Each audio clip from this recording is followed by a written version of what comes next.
Minister Secretariat. And oh, wonderful.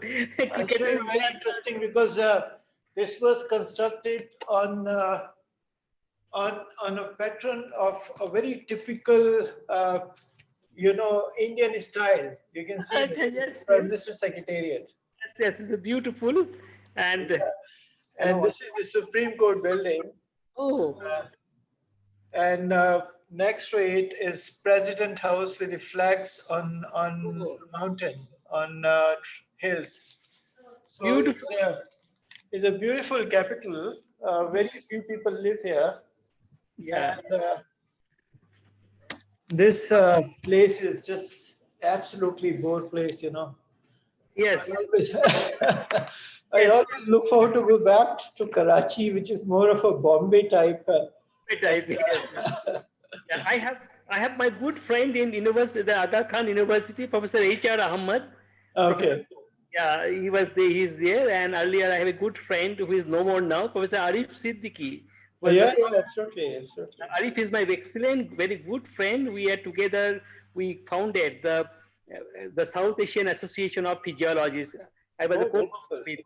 Yes, in 7 countries we are connected with that. So I'm really personally I'm missing Arif for that. He expired in 2 months back. So Arif, unfortunately, really, I didn't know about that because actually I met him about 6 months ago. He was in Karachi briefly because he was in Islamabad and then he moved to Karachi. And then he said, certainly we are looking forward to have more interaction. And my center in Karachi always had very good relationship with many institutions, Delhi University. We used to work very closely with Professor Govinda Mehta, and we work. C.N.R. Rao is a very dear friend. He visited us several times. You are an illustrious scientist, I know. Even, in fact, Professor Arif told me about you in many other ways, and I was invited to Islamabad. I could not go in 2000. It is in Lahore in 2018, so I could not able to go there. But I was invited there, and I will. If everything is fine, that we'll meet. You can come here. Looking forward. Yes, and there's so many things we can do together. Yes, sure. Professor Sineric, UNESCO Life Science Chair Life Science is already here. Professor Sineric already here, and I think that our time is also nearer, and I think that we have to start soon. And all the participants are already joining one by one. So it's a nice time. I think it is. We have 3 minutes yet. Yeah. Professor Sineric, Professor Iqbal Chaudhry from Pakistan. He's from now he's in Islamabad. He has joined. His talk will be 2:30. Another 1 minute. So okay, good. Yes, we are not missing. How are you?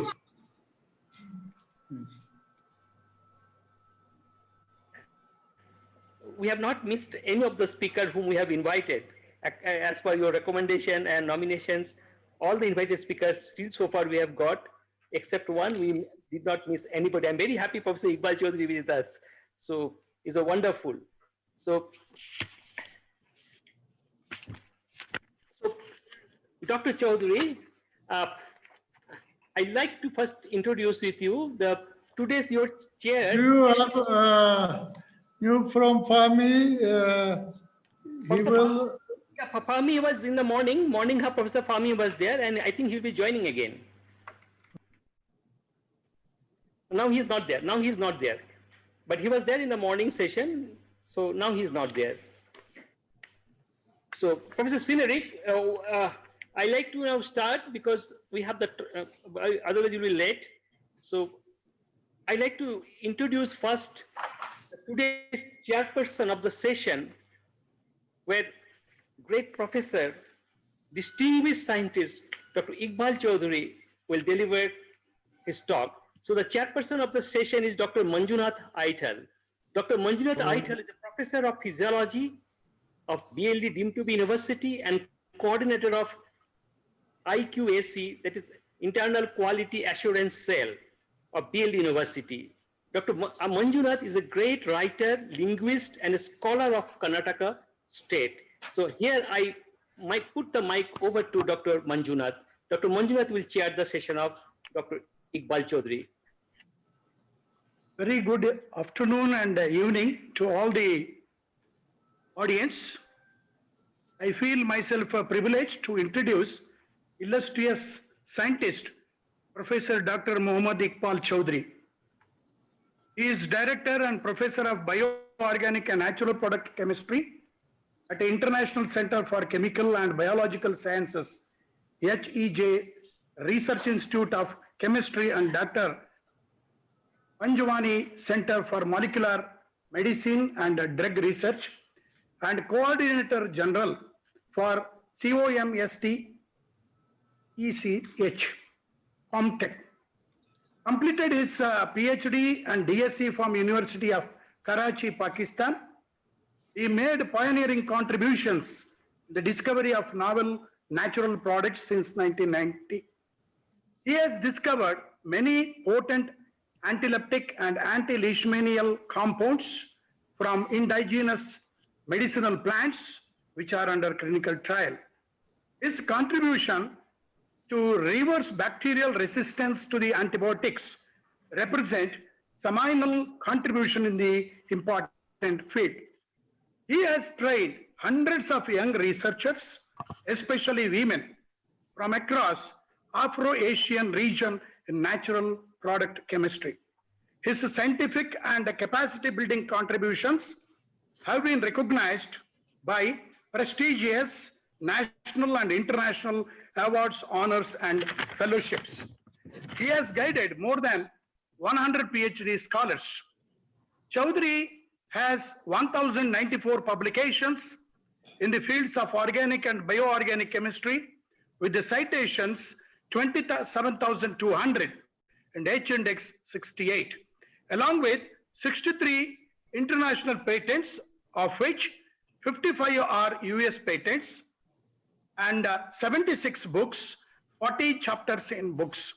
His areas of research interest are bioorganic and structural organic chemistry. With this, I present Iqbal Chaudhry to the August gathering.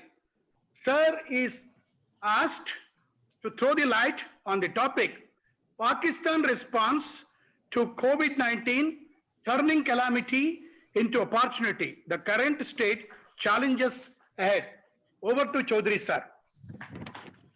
Thank you very much, dear brother, Professor Dr. Manjunatha. Delighted to see dear friend, Professor Senrik, and many of you.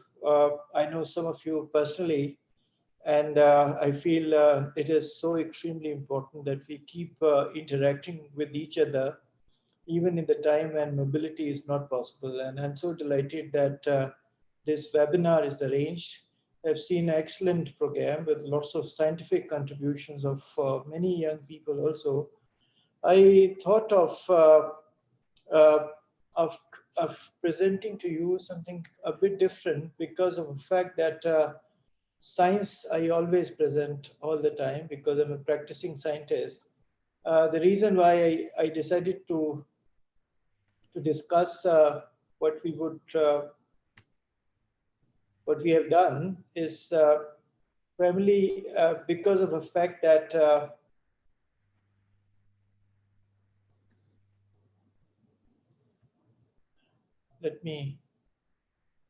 can you see my screen? Yes, yes, Okay. Professor Chaudhry, yes. You see, this COVID-19 has at least two things in my own humble understanding has exposed. One is that governance, how the governance play an extremely important role in handling calamities and crises. And second is deployment of science. Why it is important to deploy science and why it is important to make scientists part of a decision-making process. And somehow Pakistan, despite all of its difficulties and issues and problems and constraints, has come out really very good. I feel that the country has, because of a very simple fact and understanding, that this whole constrained environment, one has to be very smart, and the best of human attributes come out when there are problems and issues. So Pakistan response to COVID-19 was an interesting one. Initially a typical developing world problem where we could see lots of chaos and issues and mismanagement. But then somehow things start gathering together into a very coherent, coordinated, and regimented response. And this is what's the result of it, that internationally now, Pakistan response against COVID-19 are considered to be among the best practices. It has been published in Sunday Time, Washington Post, New York Times, and many other. And it was no miracle. It was a very simple fact then that the government has decided to include scientists in the decision-making process. The professionals into decision-making process, they write at some point of time, they thought that the whole political response would not be sufficient, that because this is an issue which requires highly technical input. So the chronology is very important, that we had 26 February was the first day when we reported our first case. There was literally no organized facility for testing. Education institutions were closed down on 9th of March. Lockdown was imposed in the entire country very quickly, and then land borders were closed and airports were closed, and in early April, transportation were closed. And then things start really getting worse. On June 19th, we exceeded to 100,000 on July 4th. In a month time, less than a month time, we have actually reached 200,000 marks, and we become 12th most affected country. On July 7th, we were the 10th most affected country. And then government decided to do something very interesting. So they used lots of satellite data.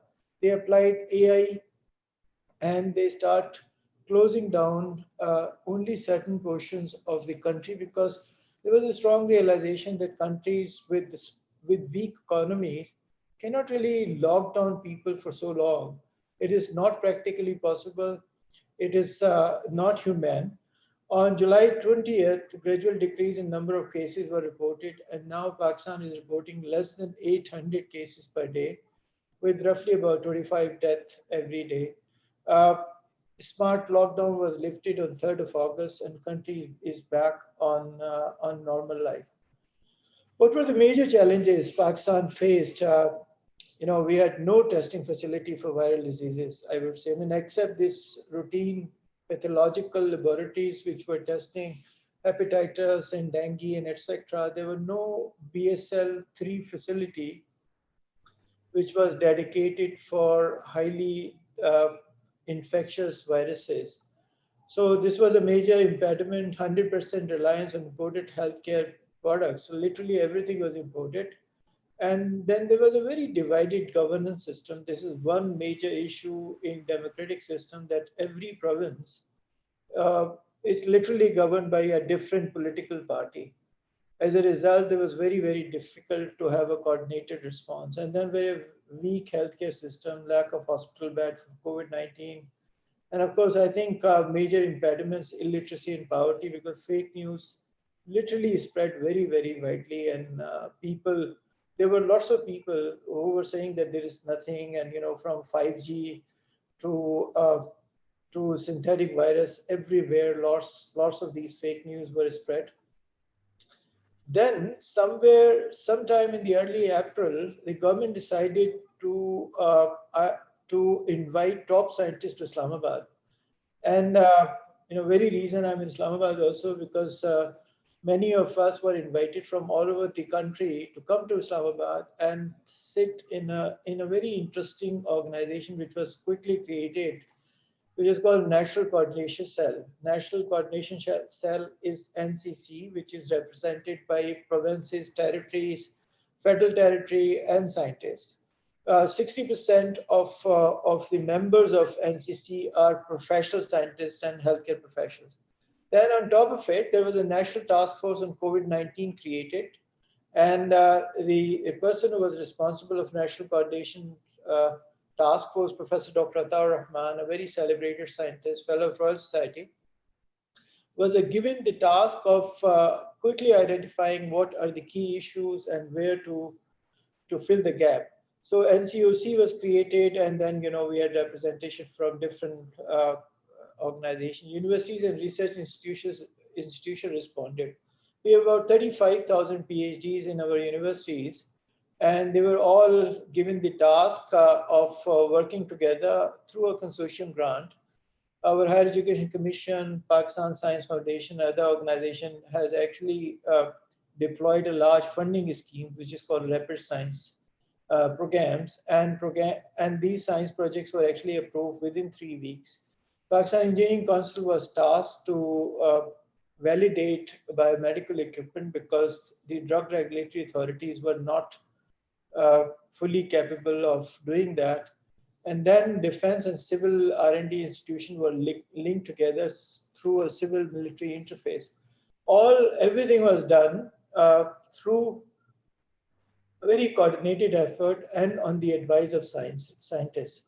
Now, what was achieved within 2.5 months, from April to July, testing infrastructure was expanded from 4 laboratories to 140 labs. This is in public sector. Private sector they have their own, and the capacity now exceeds about 50,000 tests.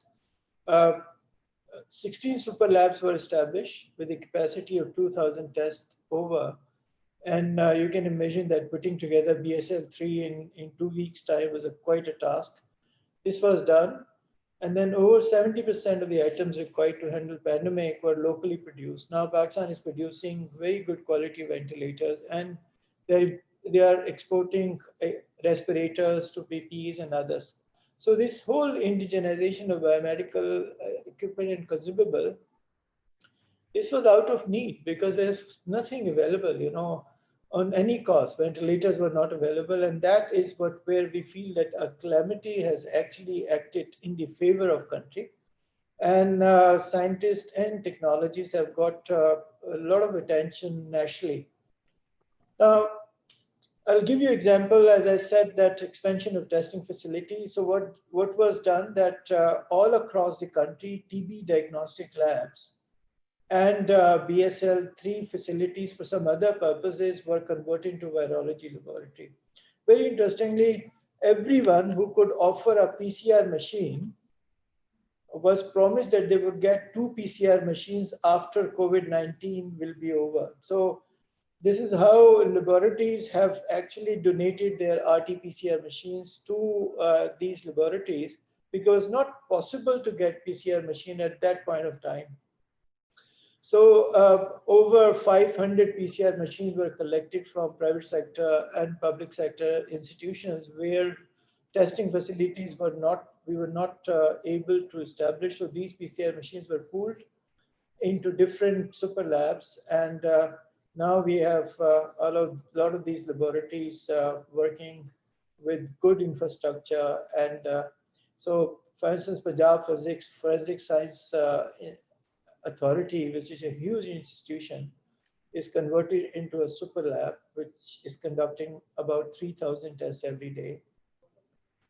This is a National Virology Institute, which was completely emptied, and no research was allowed until the COVID-19 would be over. And everybody was asked to actually work for 24 hours for testing. So very high quality testing begin to happen in the entire country. These are some of the photographs of containers placed in different parts of the country where people could go and give the sample free of cost. Now, a lot of work clinically was done also. Now, I want to tell you that clinical trials is not something which is usual in Pakistan. It is not. The country do not really have required capacity or infrastructure to conduct, and there is no major infrastructure for conducting clinical trials. And very quickly, a lot of expatriates, a lot of Pakistanis living in different countries have actually came to Pakistan through chartered flights, and they start working with the hospitals on clinical trial. Now this you can look into the databases. This is PROTAC clinical trial is quite famous now. It has been conducted in Sudan and Saudi Arabia and other countries also, and got very interesting results. There were many study centers. We use about 19 hospitals and about 9,000 patients were recruited. As I said, that many indigenously developed ventilators are now used. They are quickly approved. DRAP has established a cell in NCOC. So nobody has to go to Ministry of Health because it's extremely bureaucratic. So government decided to bring them on in NCOC, which is National Coordination Office. And so all ministries were actually housed who has anything to do with handling COVID-19, from Ministry of Production to Ministry of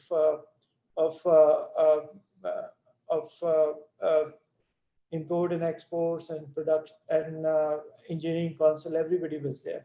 Many new ventilators were designed, and many of them were approved quickly in May and now deployed. Many exhibitions will actually take place. So Prime Minister Imran Khan was visiting all over the country. He came to my office in which is a very famous 57 flag building. Is a centralized office for OIC countries, and there were large exhibitions arranged of PPEs and ventilators, and he was really moving from one place to the other. So we're fortunate to have somebody of his caliber. And lots of institutions actually came up with very high quality technologies. They are now harmonized with the WHO, and standards are maintained now. And as I said, that many of the military production facilities were converted into what is required for COVID production facilities. And our chief of staff were there, and on the side of it, there are lots of basic research conducted. So for instance, we completed now 100 genome of COVID-19. We were the first one in the country to actually report that mutations which were actually considered to be not very rapid in RNA, and we identified nine mutations in COVID-19 genome, and then time course studies were conducted throughout. So there was a funded project of so-called 100 genome project, and now we're going about 5,000 genome projects. And these genome projects has actually helped us to understand where this spread was local and where it was coming from different land borders. Now, what we are in the process of, that several clinical trials underway, including 2 vaccine trials, one in Lahore, the other is in Karachi. One is a phase 3 clinical trial of roughly about 10,000 people. Then there was lots of utilization of AI and IT technologies. It was so wonderful that lots of young people came up with excellent AI applications, and which were deployed. And so anyone with infection and reported on the national database, it was traced. And any gathering of more than 3 people who are infected within a proximity, that area was considered to be an area for tracking, and smart lockdown were imposed. As I said, 1,000 genome project is in the process of happening, and they are expanding to vertical transfer. Very interesting work was conducted to understand how this virus is transferred from mother to newborn baby. There are lots of metagenomic studies are now conducted. There is a project which is funded by UKRI, and in 3 major cities of Pakistan, the wastewater is now being checked for viral genome, and to identify cluster areas. So deployment of science was amazing. Technology has emerged quite well, and as a result of it, we see that Pakistan has responded very well. We would not say that SOPs were followed or whatever. The fact is that at least in areas where there was a need of imposing laws and SOPs and other preventive measures, the government come up with very strict implementation. And as a result of it, we were able to contain the COVID-19 very successfully. Now, the reason why I wanted to present to you this, because as a result of it, science came on the forefront. In countries like ours, consistency of science is very weak. Very often, scientists are not believed. There is generally no good perception of what science can do for them. And investment in science is generally very weak. Because of this COVID-19, there was a national recognition that science can do good, and then scientists can play a very important role in decision-making process.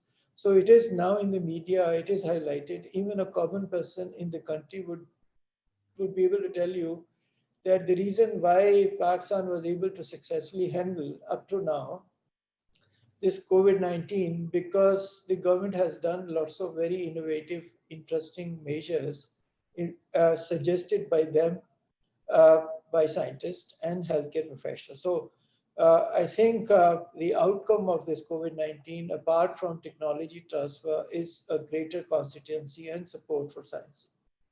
And thank you very much for giving me opportunity of presenting to you what I feel important as a developing country, and what I feel is something which would perhaps help Pakistan and other countries in preparing for the next pandemic. Thank you. Thank you, Dr. Chaudhary. Excellent talk you have delivered and given certain ideas and thoughts for each one of us, specifically under the UNESCO UNITWIN network in other countries, that how to do the development, how to do the progress and all.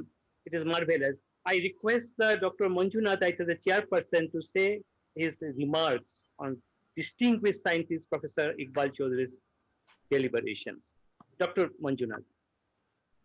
Sir, we are extremely happy and really, yes, astonished to listen to you. And it is a wonderful talk, thought-provoking, eye-opening discussion you have carried out, and a lot of scopes in the future you have mentioned. Definitely, it is open for a lot of research in the future, like vaccine preparation of vaccines and vertical transmission from mother to children, yes, infants. So we can think about, and definitely artificial intelligence and IT-enabled activities, not only for tracking and tracing, but also for so many other things associated with the challenges in concern of governance, health, labor, technology sectors, which are badly affected by COVID-19. And also in the future, if such incidences are happening, we have to be in a particular cautioned position to accept in a compatible way without being troubled. So I am extremely thankful to you, sir. And your words will give an impetus to the youngsters to work in a better way. And another, I think, 5-6 years, works will go on regarding COVID. And really, it will give a kind of impetus to the research. And I also express my sincere thanks to the organizers for giving me an opportunity to chair the session. Thank you. Thank you, Dr. Chaudhary. Thank you very much. And now the time has come. So our university, jointly with UNESCO UNITWIN networking under UNESCO Chair Life Sciences, will confer you the Certificate of Honors. So here goes the Certificate of Honors. I request Dr. Manjunath, please confer the award. Yes, sir. Kindly accept the Certificate of Honor and Merit from BLD University and UNITWIN UNESCO web conference. Yeah. Thank you very much, Dr. Manjunath. I feel extremely honored, and thank you very much, all of you. Thank you. We're very close to our heart, and we're looking forward to see each other physically soon not before long. Thank you very much. Receiving this certificate by email attachment. Sure. Thank you very much. Thank you, sir. Thank you very much. Sorry, Bye. I would like say, Dr. Iqbal, hello. I look forward to more close collaboration with UNITWIN network, Pakistan universities, because it's very important not only improve our educational system, and this is to use as a tool for softening a relationship between countries, and especially between your country and India. I look forward to see you more often in our meeting and be involved in our network. Thank you very much, Professor Henry. You said absolutely right. I think science brings us together. These political differences should not really hinder that. For us, we are all one community. I'm so absolutely delighted, sir. Thank you very much. Thank you. Thank you. Dr. Iqbal Chaudhary. Hello. Yes, sir. I'm Dr. Iqbal Alam from the New Delhi Jamia Hamdard. It How are was you, a sir? wonderful talk, and really I appreciate that because of your lot of busy schedule, you have joined the meeting. So it is very nice. So we will keep in touch, and after conference is over, then I will contact you, because we are also here working on herbal medicine. So it was very nice. Then and in future we will collaborate with you and with your institute. So thank you so much. Thank you, Dr. Iqbal. Thank you, everyone. Thank you very much. Good afternoon. Thank you. Very happy. Thank you very much. Thank you. Thank you, sir. Thank you. Now I invite the next guest speaker, Professor Somnath Gangopadhyay, and he is the professor of physiology at University of Calcutta. His session will be chaired by Dr. Pradeep Malaji. So, Dr. Pradeep Malaji is an associate professor of mechanical engineering and vice principal research and development of BLD's College of Engineering and Technology. He's a very young, energetic, technological researcher with outstanding publication to his credit.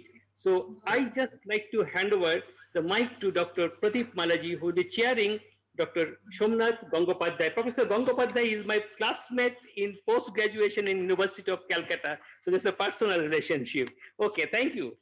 So Dr. Malaji. Yeah, thank you. Thank you, Professor. Am I audible? Yes, you are audible. Yeah, thank you. Good afternoon all. It's my pleasure to be part of UNESCO UNITWIN web seminar hosted by BLD University. So welcome to lecture number 12. So we have eminent personality with us. So we'll be delivering, enlightening us on ergonomics. Professor Somnath Gangopadhyay. Professor Somnath Gangopadhyay is professor at Occupational Ergonomics Lab, Department of Physiology, University College of Science and Technology, University of Calcutta, India. Professor did his PhD from University of Calcutta in 1993 in ergonomics and work physiology. He was also awarded with title FA BMS by Indian Association of Biomedical Scientists in the year 2005. Professor is member of various international editorial boards. He is currently actively involved in research area of ergonomic study on major accidents, burn accidents, and integrated ergonomics and occupational health studies of workers engaged in crane operation. Under his supervision, about 12 PhD scholars were awarded with PhD. Today he'll be enlightening on a topic called ergonomics and health, working from home under COVID-19, which is very relevant in this situation and helpful for us to know how to work from home and maintaining our health. So thank you very much, sir, for accepting our invitation from BLD University to deliver lecture on this ergonomics and health. Now I hand over the session to Professor Somnath Gangopadhyay. Thank you, Dr. Pradeep Malaji, for giving me a nice introduction. And also I wish to convey my thanks to the organizer of this webinar to invite me to share my ideas and other things. You know, when we have to work, we have to work during this condition, during the lockdown condition. I do not know about, about your situation. Maybe this is a situation throughout the India. Everybody should work from home. There's no office is open now, and our institution, our university is closed. So we have to take class from, from home also. So now I will discuss about the result of the COVID-19 lockdown or COVID-19 situation. So I'm just sharing my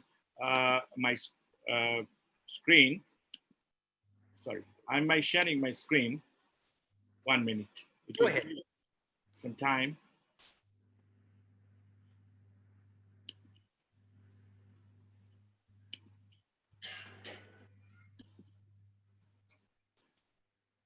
Yes.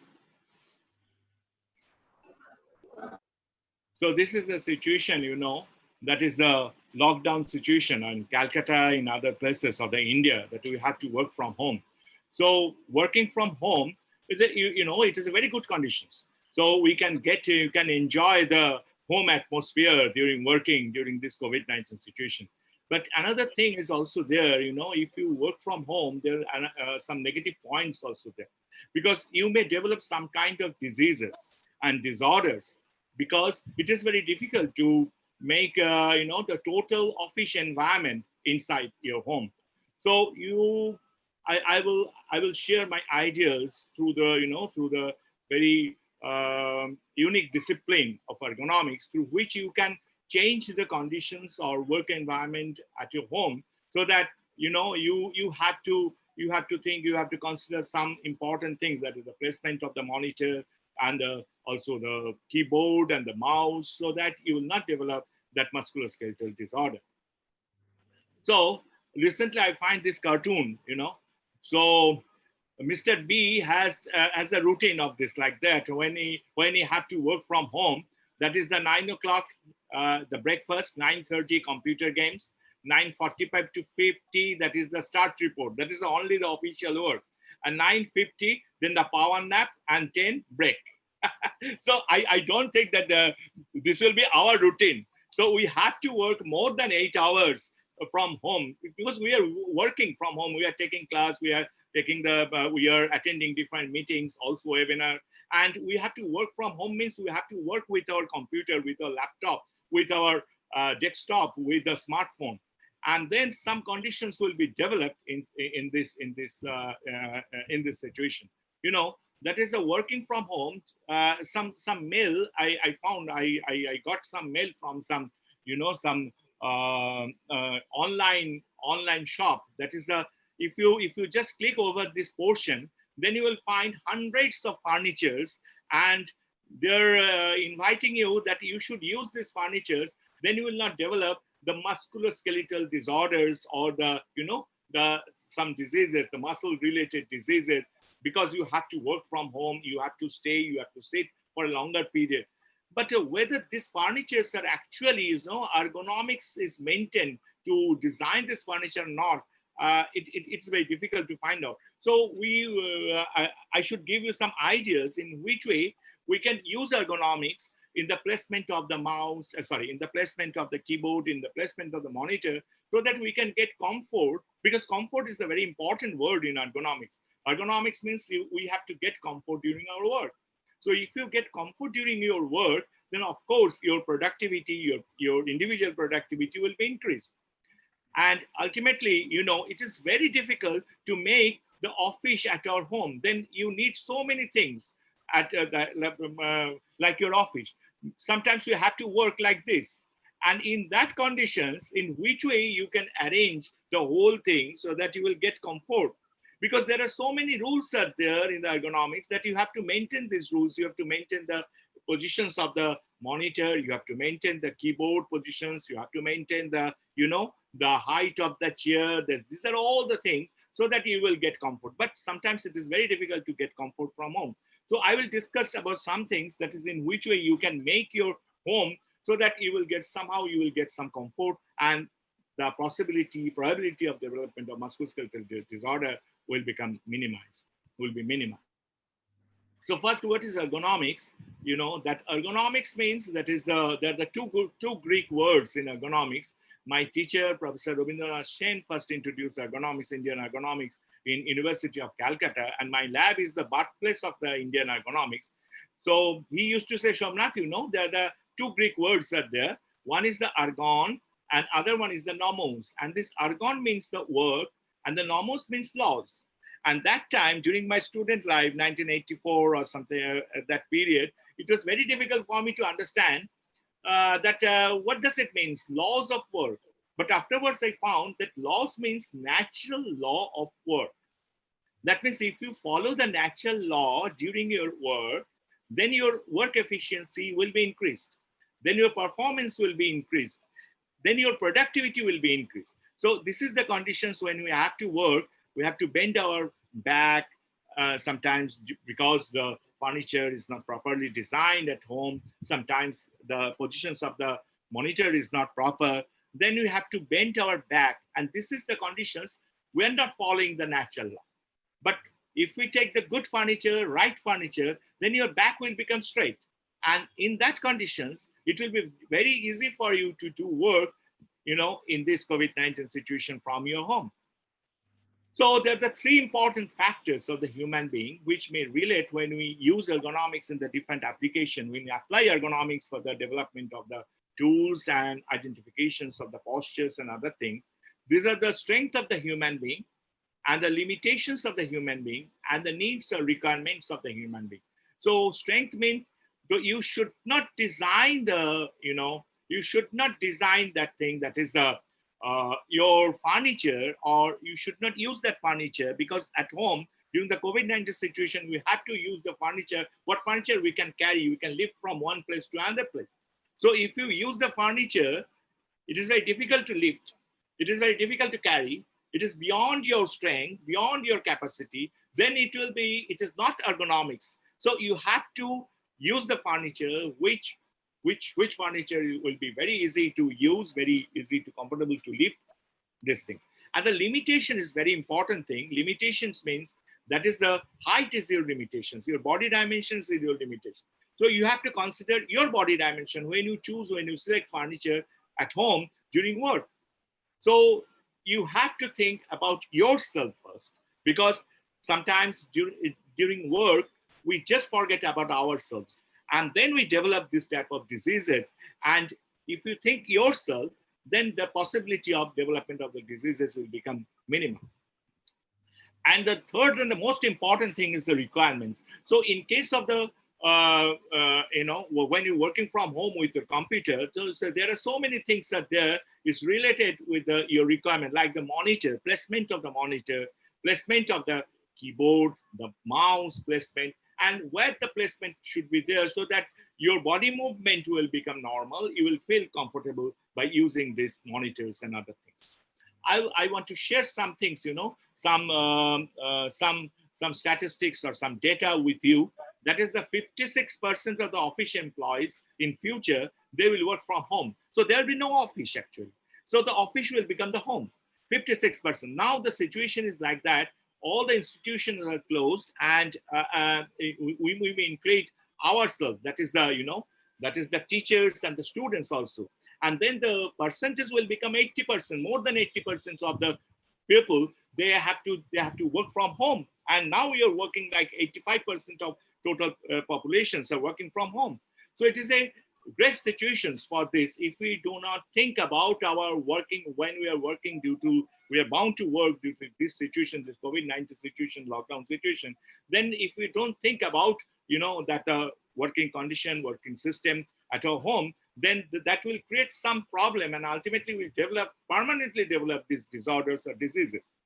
And 63%, they feel that they're more productive when they work from home.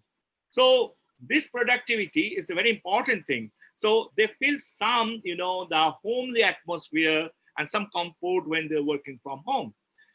But the very important thing is here, that is 30 to 45 days to get productivity to the same level. So these 30 to 45 days are required to make yourself same productive as when you were, that is when you are working from office or your actual situation, your actual condition. Because because there is no furniture, proper sit and stand workstations at home, it is very difficult to get workstations, sit and stand workstation. So we have to make this sit and stand workstation in which way we get. So we have to think over it, and I will give you some suggestions about in which way you can use your kitchen platform also as your workstation. So this is a work-related musculoskeletal disorder. There are so many disorders developed when we bound to work from home for a longer period, like the carpal tunnel syndrome, tendonitis, muscle strains, and these are the cause, the reason behind it. Some ergonomic hazard or ergonomics related hazard. That's the improper posture. So proper posture is very important. When you work from home, then proper posture is very important. So there's improper postures that will create some problems, develop some musculoskeletal disorder. Keyboard height is also a very important thing. Monitor height is very important. And the chair adjustment.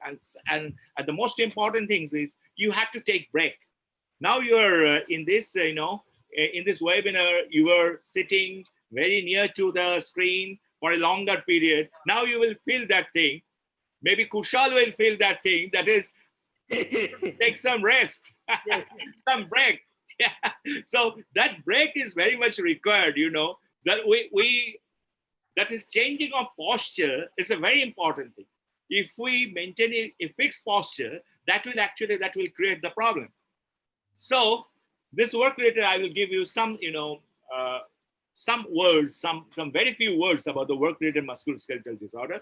The first is this work-related that idea of work-related musculoskeletal disorder was given by the, Bernardino Ramazzini, the 17th century Italian physicians, and in his book, that is the workers' health or the diseases of the workers. So he correlate actually the occupations and the diseases. So he is the father of the occupational medicine. Is the father of the occupational medicine. So he gave us idea that in the different postures and the movement, excessive movement of the body and awkward postures of the body, that creates some problems of the development of the musculoskeletal disorder. That will the actual cause for the development of the musculoskeletal disorder. So this we should consider, we should think about these postures and the excessive movements of our body. So the musculoskeletal disorder means that is the soft body tissues. That's the injuries of the soft body tissues, maybe in the muscles, maybe in the nerves, maybe in the tendons, joints, cartilage, spinal disc. So you see that this very simple thing. Now everybody is discussing about the COVID-19 situations, about the COVID-19, but COVID-19 situation indirectly will affect your body because you have to bound to work at your home, and it will indirectly, it will create some diseases. Very unknowingly, we develop these diseases by working from home. So these are the different types of work-related musculoskeletal disorders or injuries. You can say tendonitis, tenosynovitis, carpal tunnel syndrome. There's a different names, Dick-Devine syndromes. The very common thing is lower back pain. So lower back pain is the musculoskeletal disorders. And if you bound to sit in a constrained postures for a longer period, then that is the real cause for the development of the, that is the lower back pain, that's the musculoskeletal disorder. So what are the factors behind it? What are the underneath factors? Number one, the poor and awkward postures, static muscle loading, repetitive tasks. There's all these things like the, that will create some problems at your body, in your body, and ultimately that will create, develop the musculoskeletal disorder. And there are other problems out there. About the room. The glare of the room is also a very important problem during the development of musculoskeletal disorders. And the desk monitor, the positions of the monitor, the keyboard height, and the chair. Chair is a very important thing. When we have to work from home for a longer period, then this chair is very important thing. And I will give you some ideas about the chairs in which way we can use the chairs, in which way, and what type of chairs we should use so that we can decrease the musculoskeletal disorder. So these are the postures, these are the height of the desk, the keyboard, these are all the things, the chair, this adjustment of the chairs. These are the conditions through which we can decrease the musculoskeletal disorder.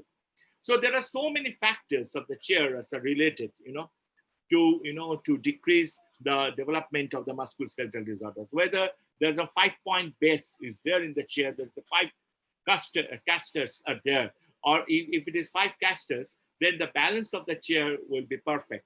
Otherwise, there will be the balance is not perfect, and that will create some problem.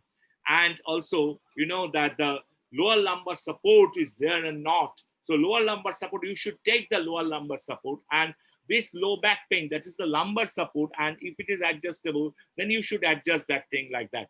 So there are so many things related with the back. This is the, the back support. And if this back support is not proper, then you will feel the, the severe back pain. And this is also the, the seat pan and the seat pan cushion. The cushion, if the cushion is very soft, then again you will feel problem. And if it is very hard, again you will feel problem. So that should not be very hard. That should not be very soft. And these are the 5 casters, and that will give the proper support of the chair. So there are hundreds of chairs, and these chairs are fully adjustable, but these chairs are very costly, very expensive. And in which way you will buy these chairs, because it is very difficult to bring the chair from our office to home, So we have to use our chair, whatever chairs we can get from at home. So that thing, so this is again the adjustable, fully adjustable chair, and it will give you comfort, but the price is very high. And I will show you another chair. The chair means that is the back support, means that will give you the support at the back and the lumbosacral, and the back will become straight with the proper back support. And here you can see that with this, when the person will sit over this chair, then automatically the back will become straight. But for the longer duration, it is very difficult. And again, it is this type of chair is very difficult to get in India. And this is the actual positions where the back support is required. So it is not the thoracic region, it is the lumbar region. So this lumbosacral region is the region where you need the back support, and you should consider that part to get maximum comfort by using the back. But normally we work from home, by sitting on the floor. So in which way you get this back support? This gentleman is using the support from the side of the bed, and now I will suggest him, it is very difficult to suggest him, but I will suggest him that he should use some cushion, and that cushion should be placed at the lower back, and that cushion should not be very hard, very soft. And he should use some, some low-heighted desk where he can place this laptop, and also the notebook and other things. So ample space should be there, but it is low-heighted. And he may use some headphone. So by using the headphone, this unnecessary twisting posture of the neck will not be there. So it is a very, very easy solutions we can give through by the use of the ergonomics, by the help of the ergonomics. Then the productivity can be increased. But I will give you some, ideas about the monitor, the placement of the monitor, computer monitor. The computer monitor should be placed in such a way that the person will not get glare. That means the window should not be in front of you, so the sunlight will strike directly at eyes, or not at your back. In this room, the window is at my back. So I'm not getting the sunlight in my workplace. But that window should be, ideally the window should be at your side. So when the window at the side, maybe at the right side, maybe at the left side, then you will get ample amount of light during your workspace. So at your home, you should find out that place where you can get the light from your side, and then your efficiency will be increased by working in these conditions. Sometimes we place the monitor in an angle like so our neck will become, the twisting of the neck will be there. And then you will develop, the very important, very peculiar disease, I should say. That is the tension neck syndrome. But that monitor should be placed in front of you, direct in front of you, so that you should not twist your neck during work. So you will get maximum comfort. Very simple solutions. No cost is required or minimum cost is required. And what about the top line of the screen? That should be 30 degrees. That should be 30 degrees, and it should be below your eye level. And if it is below your eye level, then you will get maximum comfort by working with this computer. And that should be arm length, and so that that you will not feel discomfort by looking at the screen for a longer period. And the screen will become very clear, and no bending of the neck, no bending of the back will be there. So that by this proper placement. So when there are the two screens, it is very unusual at home. So when we have to use the two monitors in the two different places, then you have to work like this. So it is not a good, I should not suggest this thing. I should suggest this way. You should place this thing in U shape. So the two monitors will become in your visual field, and you will work with maximum comfort with these two monitors. And now the keyboard. The keyboard should be directly in front of you, and your should be placed in such a way that your wrist will become straight. Your wrist will not be bent. When the wrist will become bent, then you feel, then you may develop the carpal tunnel syndrome, and that is very painful disease. So the keyboard should be, in front of you, and the placement should be some inclined placement should be there, so that your wrist will become straight. And that thing, that is the keyboard placement. Another points are there. The forearm and the wrist are in neutral and the relaxed positions when you are keying, so that you would not feel discomfort by keying with this in this type of conditions. And the same height you should place the keyboard and the mouse. So keyboard and the mouse should be placed at the same height. And if you use the keyboard tray, that should be fully adjustable tray. Otherwise, you will get some discomfort by using this thing. There are so many types of keyboards out there. In this group, there are the keys are there. And when you use these keys, then again, your wrist will become straight. So this is a very, but it is very difficult to find in India. Then again, there are different types of keyboards, very costly, and also very difficult to find in India. And there's another keyboard, another mouse is there. And when you use this mouse, automatically your wrist will become straight. And now I go for the laptop. There's a problem in the laptop because in the laptop, the screen is attached to the keyboard. You can't, move the keyboard from the laptop, because the screen is attached to the keyboard. And then you have to adjust your neck, you adjust your arm, or, that is the wrist and the hand position. And that will create a tremendous problem of the body. So what I should suggest, when the persons have to use frequently this type of laptop, they should use separate keyboards, and that keyboard should be attached with this laptop, and then the person will get comfort by using these things. Now he is getting support of the armrest support from his chair. And the occasional use, the chairs is a very important thing. So there may be the not the hundreds, but different types of chairs you can find at your home. So you have to find out the best chairs. Best chairs means according to your body dimensions, what will suit, where you, by sitting on the chairs, you will get comfort. So that is the support to comfortable, upright, and slightly reclined positions. That chairs you should find out, and then you will get maximum comfort over that. So the laptop screen should be inclined at the back, and then again the neck, twisting of the neck will not be, the deviations of the neck deviations will be minimized. And the most important thing is the keyboard should be in inclined positions. And when it is inclined, because there's some adjustment you can get, but it is very costly. But if you have fat book at your home, so just use this fat book and place the keyboard, place the laptop over there, and the keyboard will become in an inclined way. And when you use the keys, then your wrist will become straight.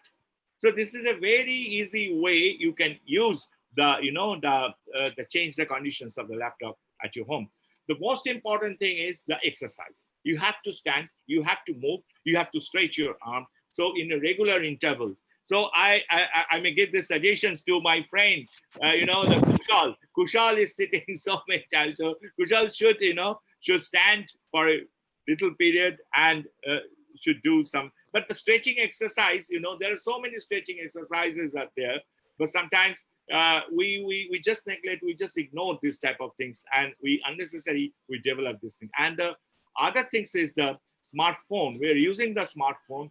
Unknowingly, we are developing so many diseases, and that due to the overuse of the smartphone. This is the ideal, this is the normal postures we are using. We are holding the, the smartphone in this way. There's some forward bending posture, but we should holding the smartphone in that way so that we'll get, the comfort at the back.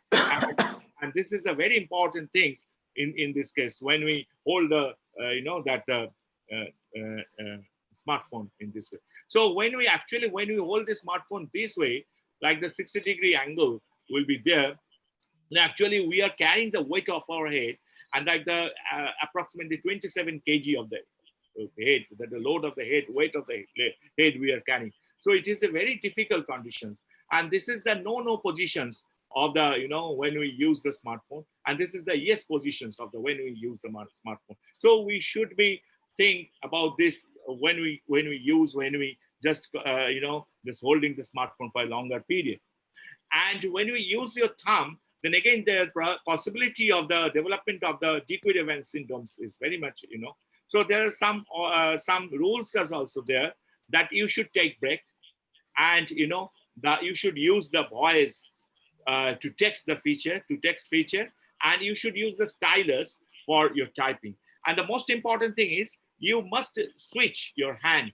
So sometimes you should hold the smartphone with your left hand, sometimes with your right hand. Then you will get some amount of comfort during holding these things. But where this sitting and the standing workstation is very difficult to find at our home. But I will suggest that you should use the kitchen platform. So the kitchen platform will act as a standing workstations, and where you will get maximum comfort by using the laptop, by placing the laptop and working over there. There's a very important rules, 20-20-20 rules.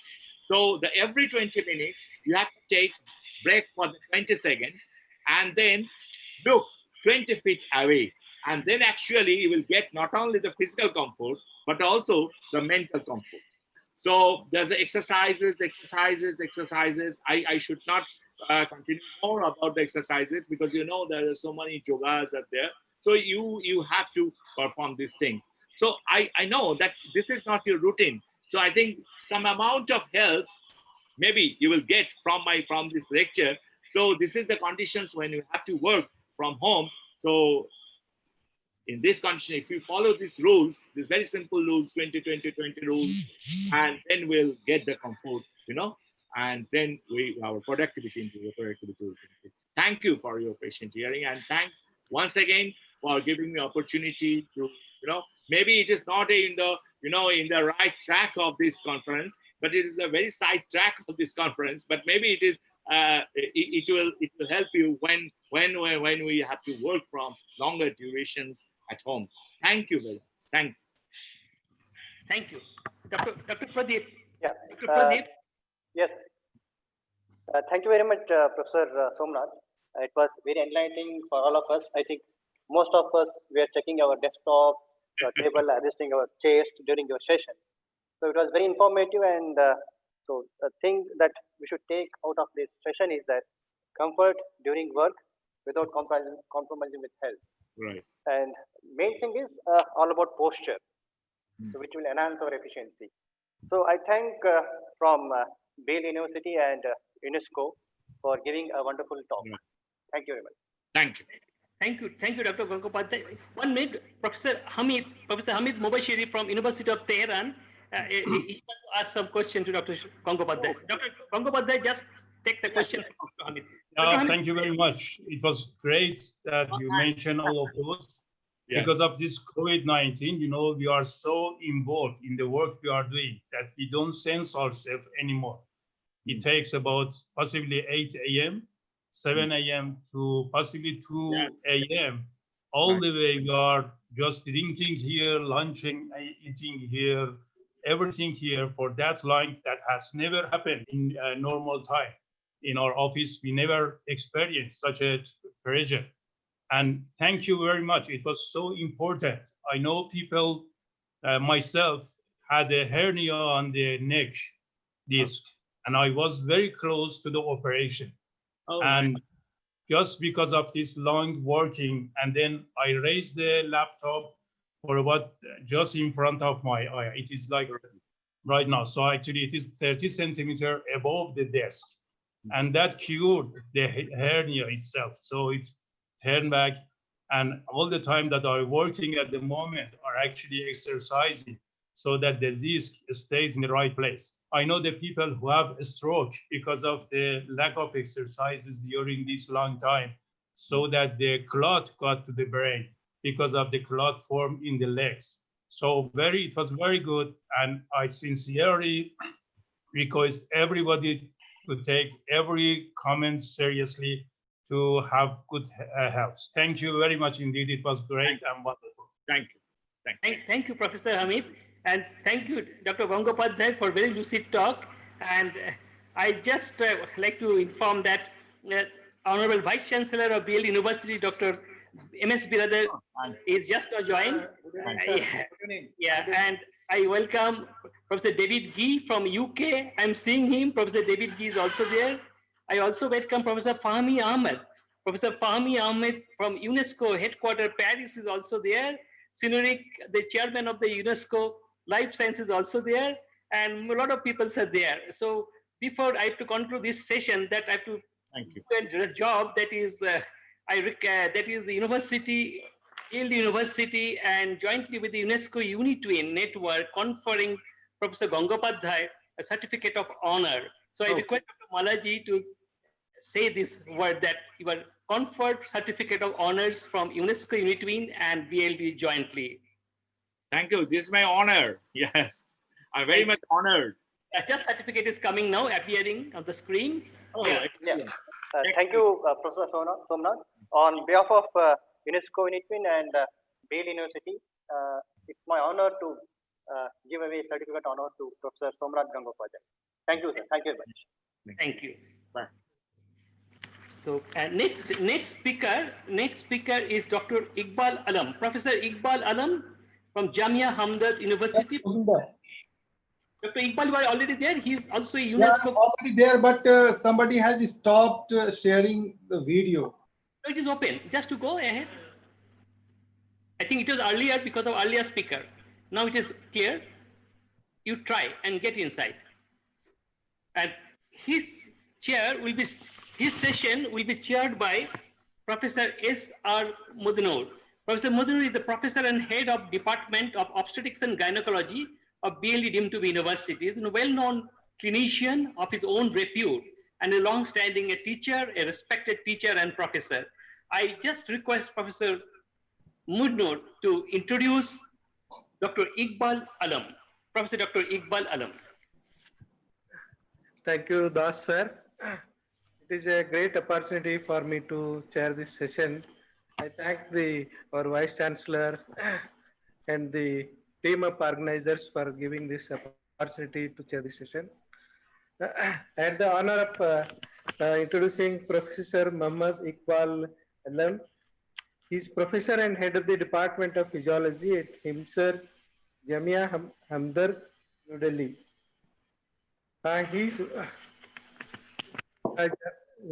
He did his PhD from University of Calcutta. He was awarded with the best poster in international conference in recent advances in food fortification, with emphasis on vitamin D in human health. The year 2018, held at Jamia Hamdard, New Delhi. He got first prize, best scientific paper award in poster presentation in the inaugural workshop at UNESCO UNITWIN network on PhD education and research in biophysics, biotechnology, and environmental health. Professor Alam is one of the coordinators of this great event network under the UNESCO Life Chair Life Sciences. He is author of numerous research publications. He is going to talk on a very interesting topic of emerging side on the occurrence of metabolic syndrome and cardiovascular disease. We all know that the nitric oxide plays a very important role in our clinical practice. We know that it has got role in vascular tone, vascular dilatation, maintaining functioning of the nervous system. Also, it plays very important role in immune system. Recently, we also have come to know that it is playing important role in metabolism and energy expenditure. So I request Professor Alam to enlighten on this topic. Thank you very much. Thank you for your introduction. I thank VC sir and thank Kusal Das for delivering a lecture in this second conference of UNESCO UNITWIN. So today I'm just sharing my slide.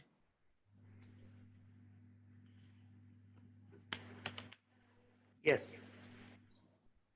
No, fine. Yeah, make it full screen. Yeah. So today I'm going to talk about the emerging role of nitric oxide on the occurrence of metabolic syndrome and cardiovascular diseases. I'm just delivering a short topic here because it's a very huge work we have done in last few years. So we know that the metabolic syndrome is a clustering of known cardiovascular risk factors, including obesity, hyperglycemia, dyslipidemia, and hypertension. So it had been known for many years that each of the component that features here in the next slide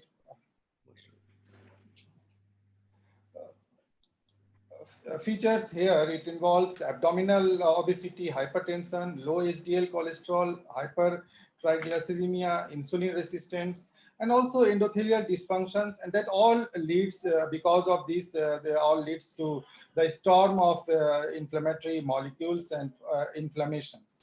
So the mainly we have developed here the animal model, and we study is conducted on animal model, and then we make a group and we establish the metabolic syndrome in animals.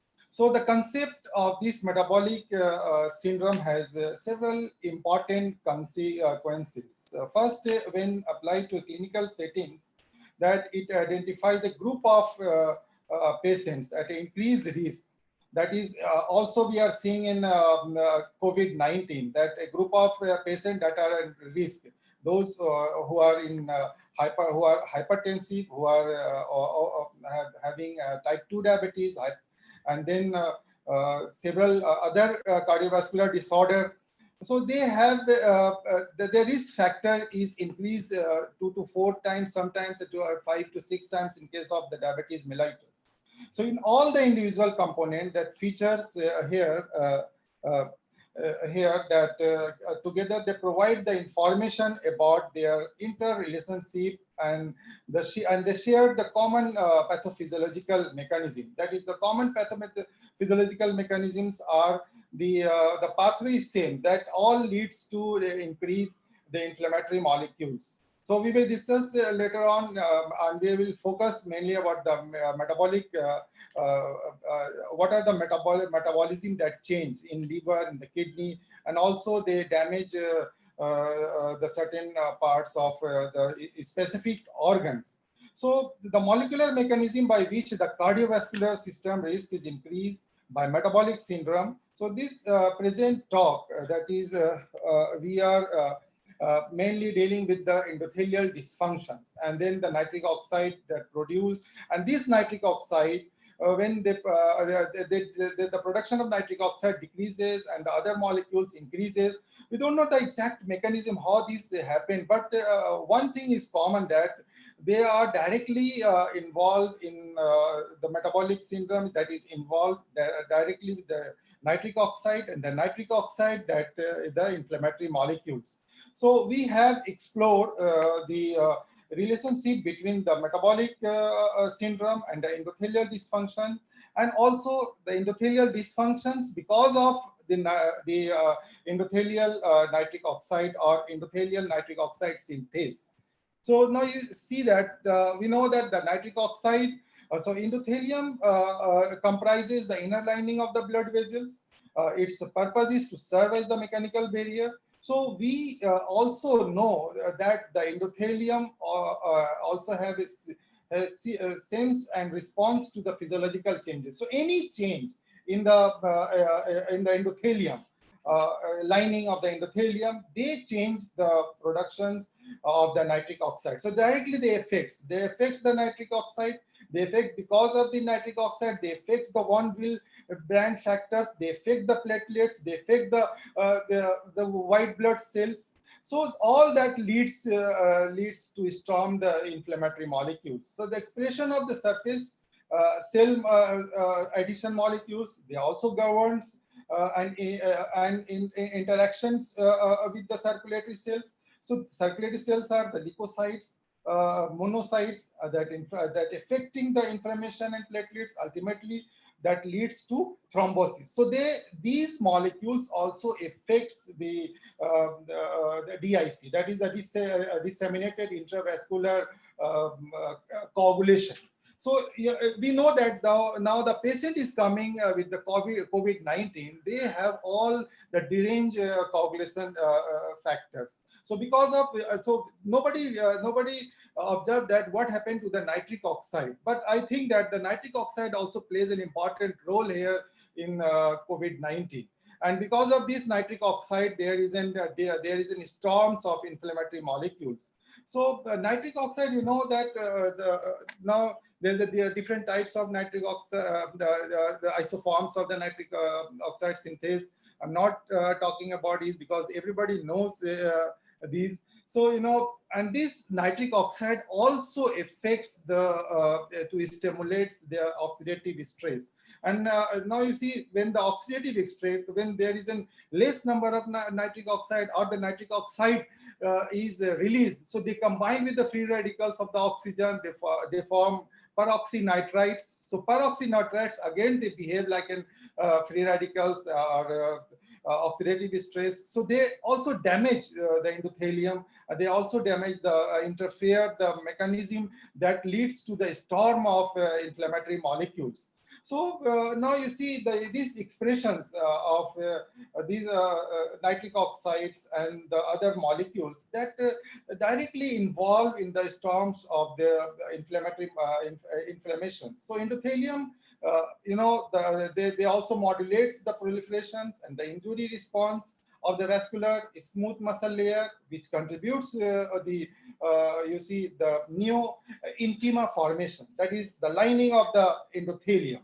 So during the development of this atherosclerosis plug, this neo-intima also they affects.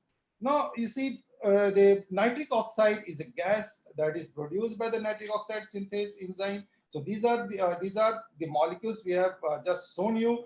And now we directly come into our role and our research that I'm going to present here. You know, these are all the metabolic syndrome. It's one happen, then it is all interrelated to the others. So obesity, insulin resistance, hypertension.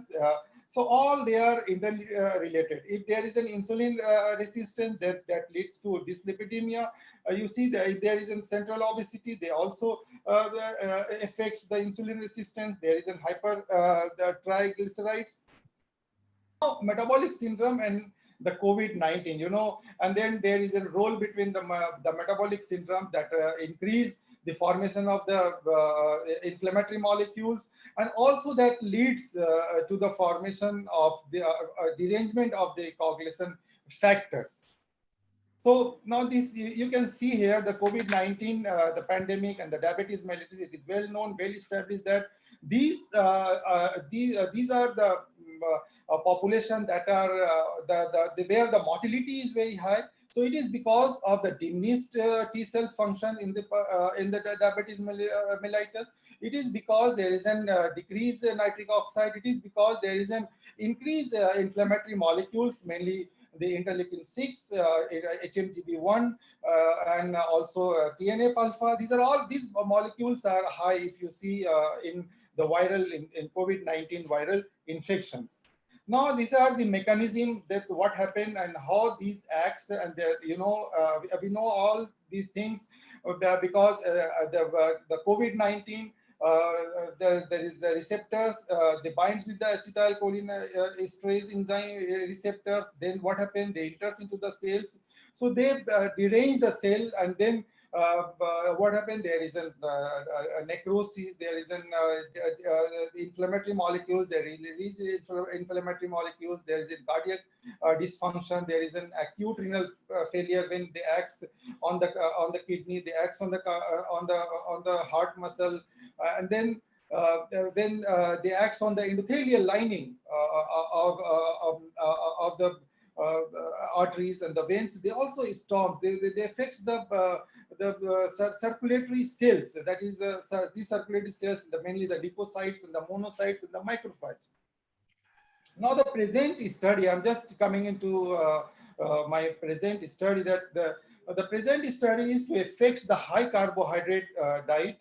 And we see the hemodynamics, mainly the baroreceptors, the study of the high carbo diet along with. So we have making 4 groups. So this study was conducted in male Vista rats, weighing approximately 100 and 150 grams.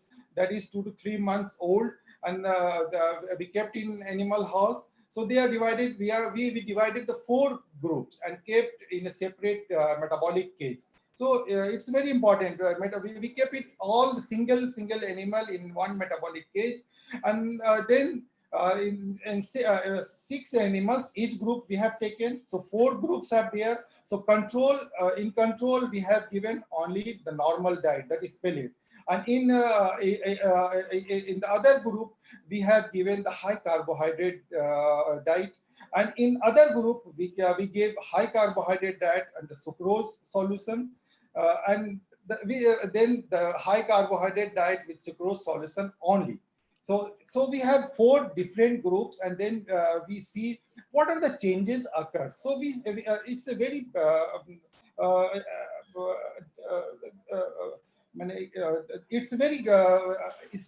we have established that these are the changes, that what changes occurs in these different groups. So we have seen the hemodynamics parameters. We have seen the molecular markers, which markers are increased. We have seen the enzyme levels of the different organs, also in the different organs of the systems. Now you see that these are the group: the normal diet, sucrose plus normal diet, high carbohydrate diet only, and high carbohydrate and sucrose diet. So these are the 4 groups, and we have assessed these parameters: the blood pressure, left ventricular pressure, heart rate, baroreflex, and we have also see the biochemical evaluation, that is the plasma, lipid, left liver function test, kidney function test, and also we see the oxidative stress, that is superoxide dismutase, malonyl dialdehyde, and nitric oxide.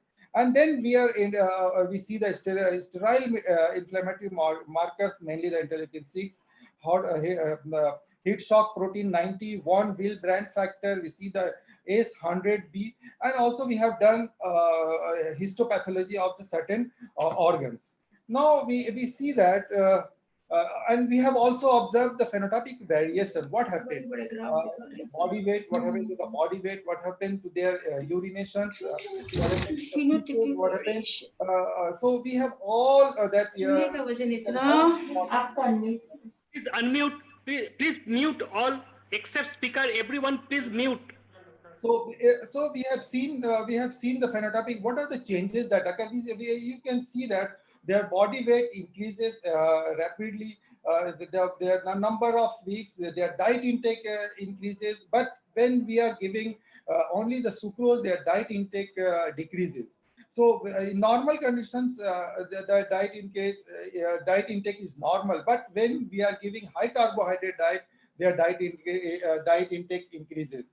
Now you see also the urine output. Urine output is very high in case of when we are giving the high carbohydrate diet, and where we are giving high carbohydrate diet plus sucrose solution. Now you can see that these are the graph that we can see the changes occurs in the urine output, in the water intake, in the weight, and also in the diet intake.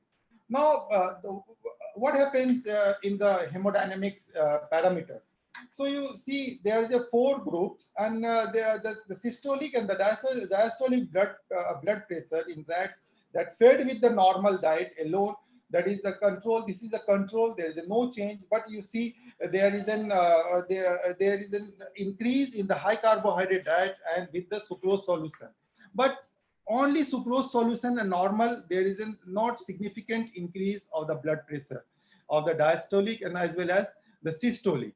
Here you will see that there is an increase of the baroreceptors. Now also there is a left ventricular functions. You see there is a derangement of the left ventricular function. There is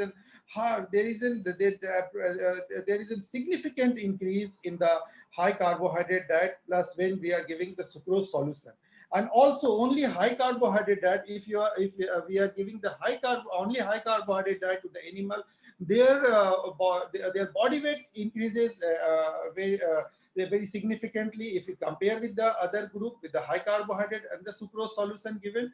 And only high carbohydrate diet, you can see there is a left ventricular in diastolic pressure, they increase. That means that the heart is going towards the failure. Now this is about the measurement of the baroreflex sensitivity. You see the baroreflex sensitivity. So baroreflex sensitivity was evaluated as the ratio change of the heart rate at the change in the vasoconstrictions and the reflex bradycardia. So similarly, we have given 2 compounds. The sodium nitroprusside produce reflex tachycardia after vasodilation, the constituents. Then we measure the in other group we have given the phenylephrine and sodium nitroprusside administered simultaneously, and then we see the response of the systolic blood pressure after phenylephrine administration that reflects the tachycardia response to fall in the systolic blood pressure after sodium peroxide injections. Now you see that there is a markedly attenuated compared to the control group.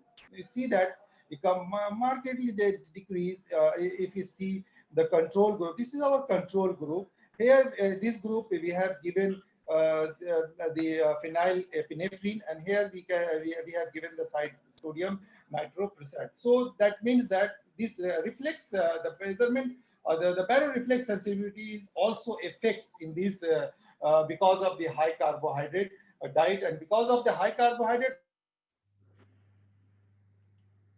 This is all in high carbohydrate, or they are all the insulin resistance, and they are all the diabetes. And then you see that there is a change in the lipid profile. But the change in lipid profile is more in case of the high carbohydrate diet.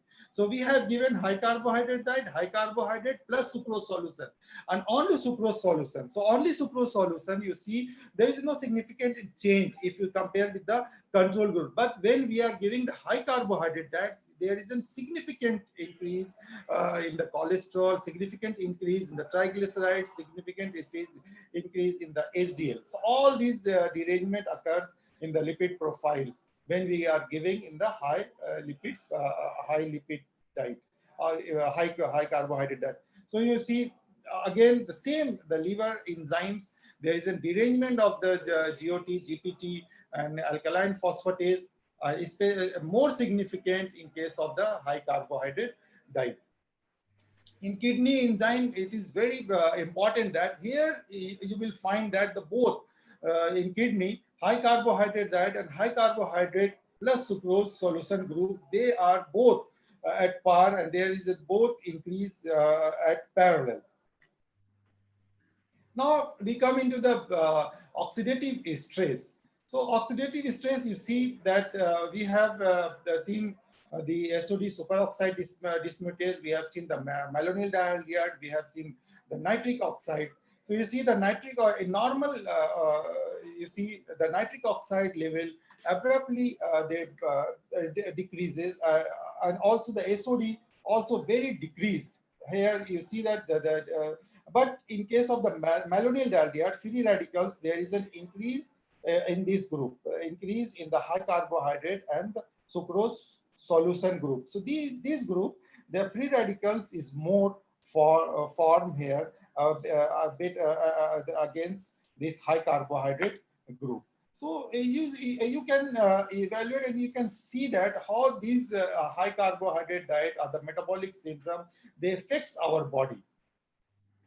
Now this is the cycle that how this peroxynitrile and the free radicals, they directly affects the nitrile or nitric oxide productions, and then this nitric oxide production, they affects the inflammation, the mechanism of inflammations, and then the mechanism of inflammation. What are how these act? So we have seen few markers of these inflammatory molecules. Now you can see that inflammatory markers, we have seen interleukin 6, we have seen the one Willebrand factors. This is one Willebrand factors. We have seen the ACE100B, and also we see the heat shock protein. So we have taken one each in each group, and you can compare that, and you can compare with the control group that there is a significant change in the interleukin 6, there is a significant increase in the one Willebrand factors. So in one Willebrand factors, you can see that there is an Dr. Iqbal, in the consumption of the high carbohydrate diet and the please, time is going completed. So long. So please, nutshell, finish it off. Okay. Just two, One more speaker from UK. So now these are the inflammatory molecules. So this is the histopathology. There is, you can see there is a changes in the kidney section. They affects the kidney. They affects in the different groups. The 4 groups we have taken. Single slides you can compare. There is an this is the liver section. You can see that there is a periportal inflammation, sinusoidal dilatation, congestive vessels, and inflammations. So this is about how these how these molecules, that is the inflammatory molecules, they act on the liver cells. This is about the histopathology of the hemorrhage and then inflammations. This is about the normal and the vacuole, how the cells, the heart cells, they are affecting. So to summarize that, we have seen in the 3-4 groups, that 4 groups, and that is the most is affected is the rat with on the high carbohydrate diet plus sucrose solution, increased body weight, diet intake, water intake, and the urine output. And also a hypertension with decreased heart rate in group 3 and 4 were observed. And this lipidemia, the oxidative stress in this animal model was observed. And then there is a development and the progressions of the atherosclerosis was observed by increased level of the interleukin 6, by increased level of the one Willebrand factor, heat shocks protein. These are all the inflammatory markers, specifically in the group 4 and 3. And then there is a positive feedback to enhance the inflammatory molecules that were observed in the ACE100B. This is also a very prominent and a very good markers. So these severe, there is a severe inflammation seen in the liver, kidney tissues, along with the congestions of the periportal inflammation and sinusoidal dilatation in the group 4 rat. That is the carbohydrate plus, in this group, the carbohydrate, and we have given sucrose solutions. So this study that established the high carbohydrate diet with and without sucrose induced metabolic syndrome, there was an impaired of the hemodynamics parameters and the increased baroreflex sensitivity. So it was observed with the severe inflammation in the liver, fatty vacuoles in the aorta, degeneration of the cardiac. So we have shown you the aorta section of the aorta, and then vacuolation in the aorta. There is a degeneration of the cardiac muscle in the high carbohydrate diet animals. So these results suggest that the high carbohydrate diet along with the sucrose solution results in the high risk of type 2 diabetes mellitus and the cardiovascular disease. And the mechanism that involves is the nitric oxides and nitric oxides. So thank you very much. Thank you, Professor Iqbal Alam, for dealing extensively with this very important topic.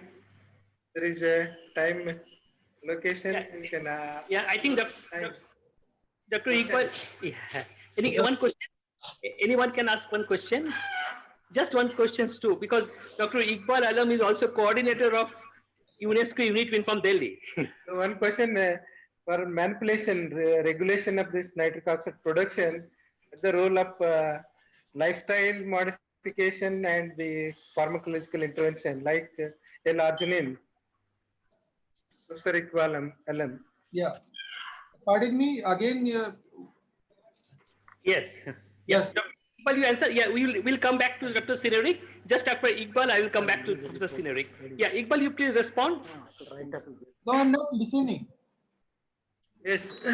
Yeah. I'm not hearing. Oh, repeat the question. Chairperson is repeating the question. Yeah. Just listen. What is the role of lifestyle modification and pharmacological intervention like L-arginine in regulation of this nitric oxide production? Yeah, it's very important. Good that you have asked the modification or lifestyle modification. Lifestyle modification directly related to the hypertension, directly related to the diabetes mellitus. Lifestyle modification. If we change our diet, then they directly change all these parameters. We see they leads to the hypertension, lead to the diabetes mellitus, and this lifestyle change, modification of the lifestyle that directly affects all these parameters. And then you can see that nowadays in COVID-19, so because of the modification of the lifestyle, mainly these there is an immunocompromised subjects are there, and those who are immunocompromised, they are mostly affected because of this virus. So so I'm just wanted to explain here, because we are not directly experimenting this virus to the animal model. We are just established the BSL-3 lab, and we may be see that how this virus affects the different organs. So we will see, and we are on the procuring of this cell line, and we will see on the cell line that what happened when there is any change. And we are also if there is any change in the lifestyle model, lifestyle or modification of the lifestyle, they directly affects, and ultimately they increase all the inflammatory molecules. And you can see that VWF is one of the important factor. So factor 8, they mainly bind with the VWF. If there is a change in the VWF, then the coagulation factors are affected. And these coagulation factors, if once affected, then they might lead to DIC, disseminated intravascular clotting. So nowadays we are seeing here that the patient, most of the patient, coming to our hospital, the COVID, because of these COVID infections, they have a deranged blood clotting disorder, and we are giving them heparin, low dose heparin, or if the patient is very severe, then we are giving the high dose heparin. So thank you, Professor Sinerik. Professor Sinerik. I would like to know, did you study age dependence effect, No, Dr. Sinerik. So we will look, we will see about we will see this the age dependent effects of what happened when we will treat this young rat and the old rat, because we have taken all the young rat, that is 200 to 150 gram, and that is approximately 4 to 6 weeks age. In next week, I invite you by a Skype discussion because it's very interesting question. You know that NO inhibit virus penetration through the membrane. Yes. And the NO can produce direct by activate soluble guanylyl cyclase, cyclic GMP, or a calmodulin activate. Yes. And it's a different situation. And soluble guanylyl cyclase is a universal quantum mechanical sensor. And by this stimulates sodium calcium exchange and activate water efflux from the cell. By this way, inhibit penetration virus into the cell. It's a very, very interesting data you have. Nobody is talking about nitric oxide nowadays. By Skype, I will invite you. We will discuss, and I prepare joint project with you on this subject. Thank you, Dr. Sineri. I will send you We this will project discuss the details about this. and we will discuss with you by Skype. Thank you for your interesting talk.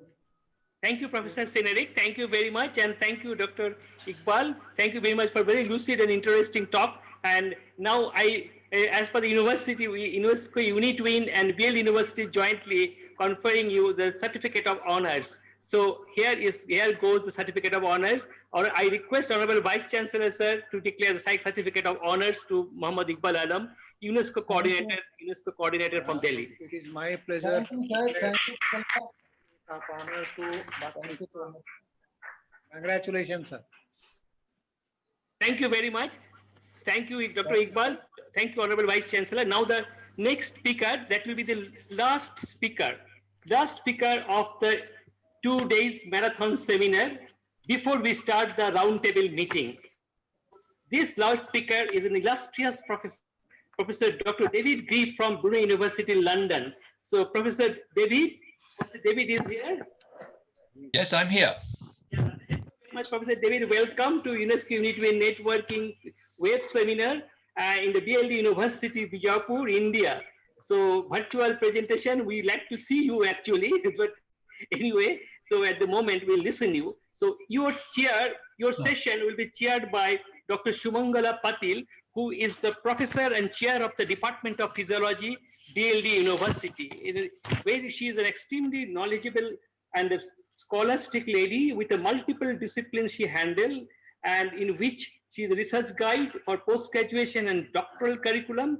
And she's the backbone of the entire this conference because she is the co-chairperson of the UNESCO UNITWIN Network, this web seminar. Over to Dr. Shumangala. Very good afternoon. And I'm fortunate to have to chair the session of Professor David Gee. Here I present you Professor David Gee, graduated in economics and politics since 1974. Professor has been working at the interface of science and policy making within occupational and environmental health for trade unions, NGOs, and governmental organizations. Professor is a former director of the Friends of Earth in the UK, and between 1995 to 2012, he worked at the European Environmental Agency, latterly as senior advisor on science, policy, and emerging issues. Among many other projects, eco-tax reform and eco-efficiency, Professor David has been the catalyst of EEA editor and a chapter author for the 2 volumes of late lessons from early warnings published by the EEA in 2001 to 13. He is presently visiting fellow at the Institute of Environment, Health and Societies, Brunel University, London. Professor David is one of the UNESCO UNITWIN coordinator under UNESCO Chair Life Sciences. So here I present to you Professor David Gee from UK. Over to you. Okay, thank you very much. I can see myself and I can see several people, and I'm hoping you can see me, but yes. If not, that's not a problem, so long as you can hear me well. Is that the case? Can you hear me well? Yeah. Yes. Okay, all right. So, so from the micro level of medicine, which you've heard a lot of this morning, we're going to go to the macro level of looking at an emerging technology called 5G, which I was asked to look at about 3 months ago. I think possibly because I had done some work between 2007 and 2012 on radio frequencies from mobile phones, being particularly interested in the emerging evidence of brain tumors and acoustic neuromas from prolonged use of mobile phones. And it was that that led me and my boss, Professor Jack McGlade, the exec director of European Environment Agency in Copenhagen, to issue early warnings about the potential hazards of brain tumors from using mobile phones with the phone clutched next to the ear. We reiterated that in 2009 and then again in evidence to the Council of Europe in 2011. But since then, I haven't really looked at non-ionizing radiations. But then a few months back, people said, could I look at the emerging issue of 5G? Which I began to do. So what I'm going to share today is some points concerning this emerging technology, based essentially on noting the similarities that I observed between this emerging technology of 5G and the other 27 or so technologies and chemical agents that I had studied with 80 co-authors in the 2 volumes of Late Lessons from Early Warnings.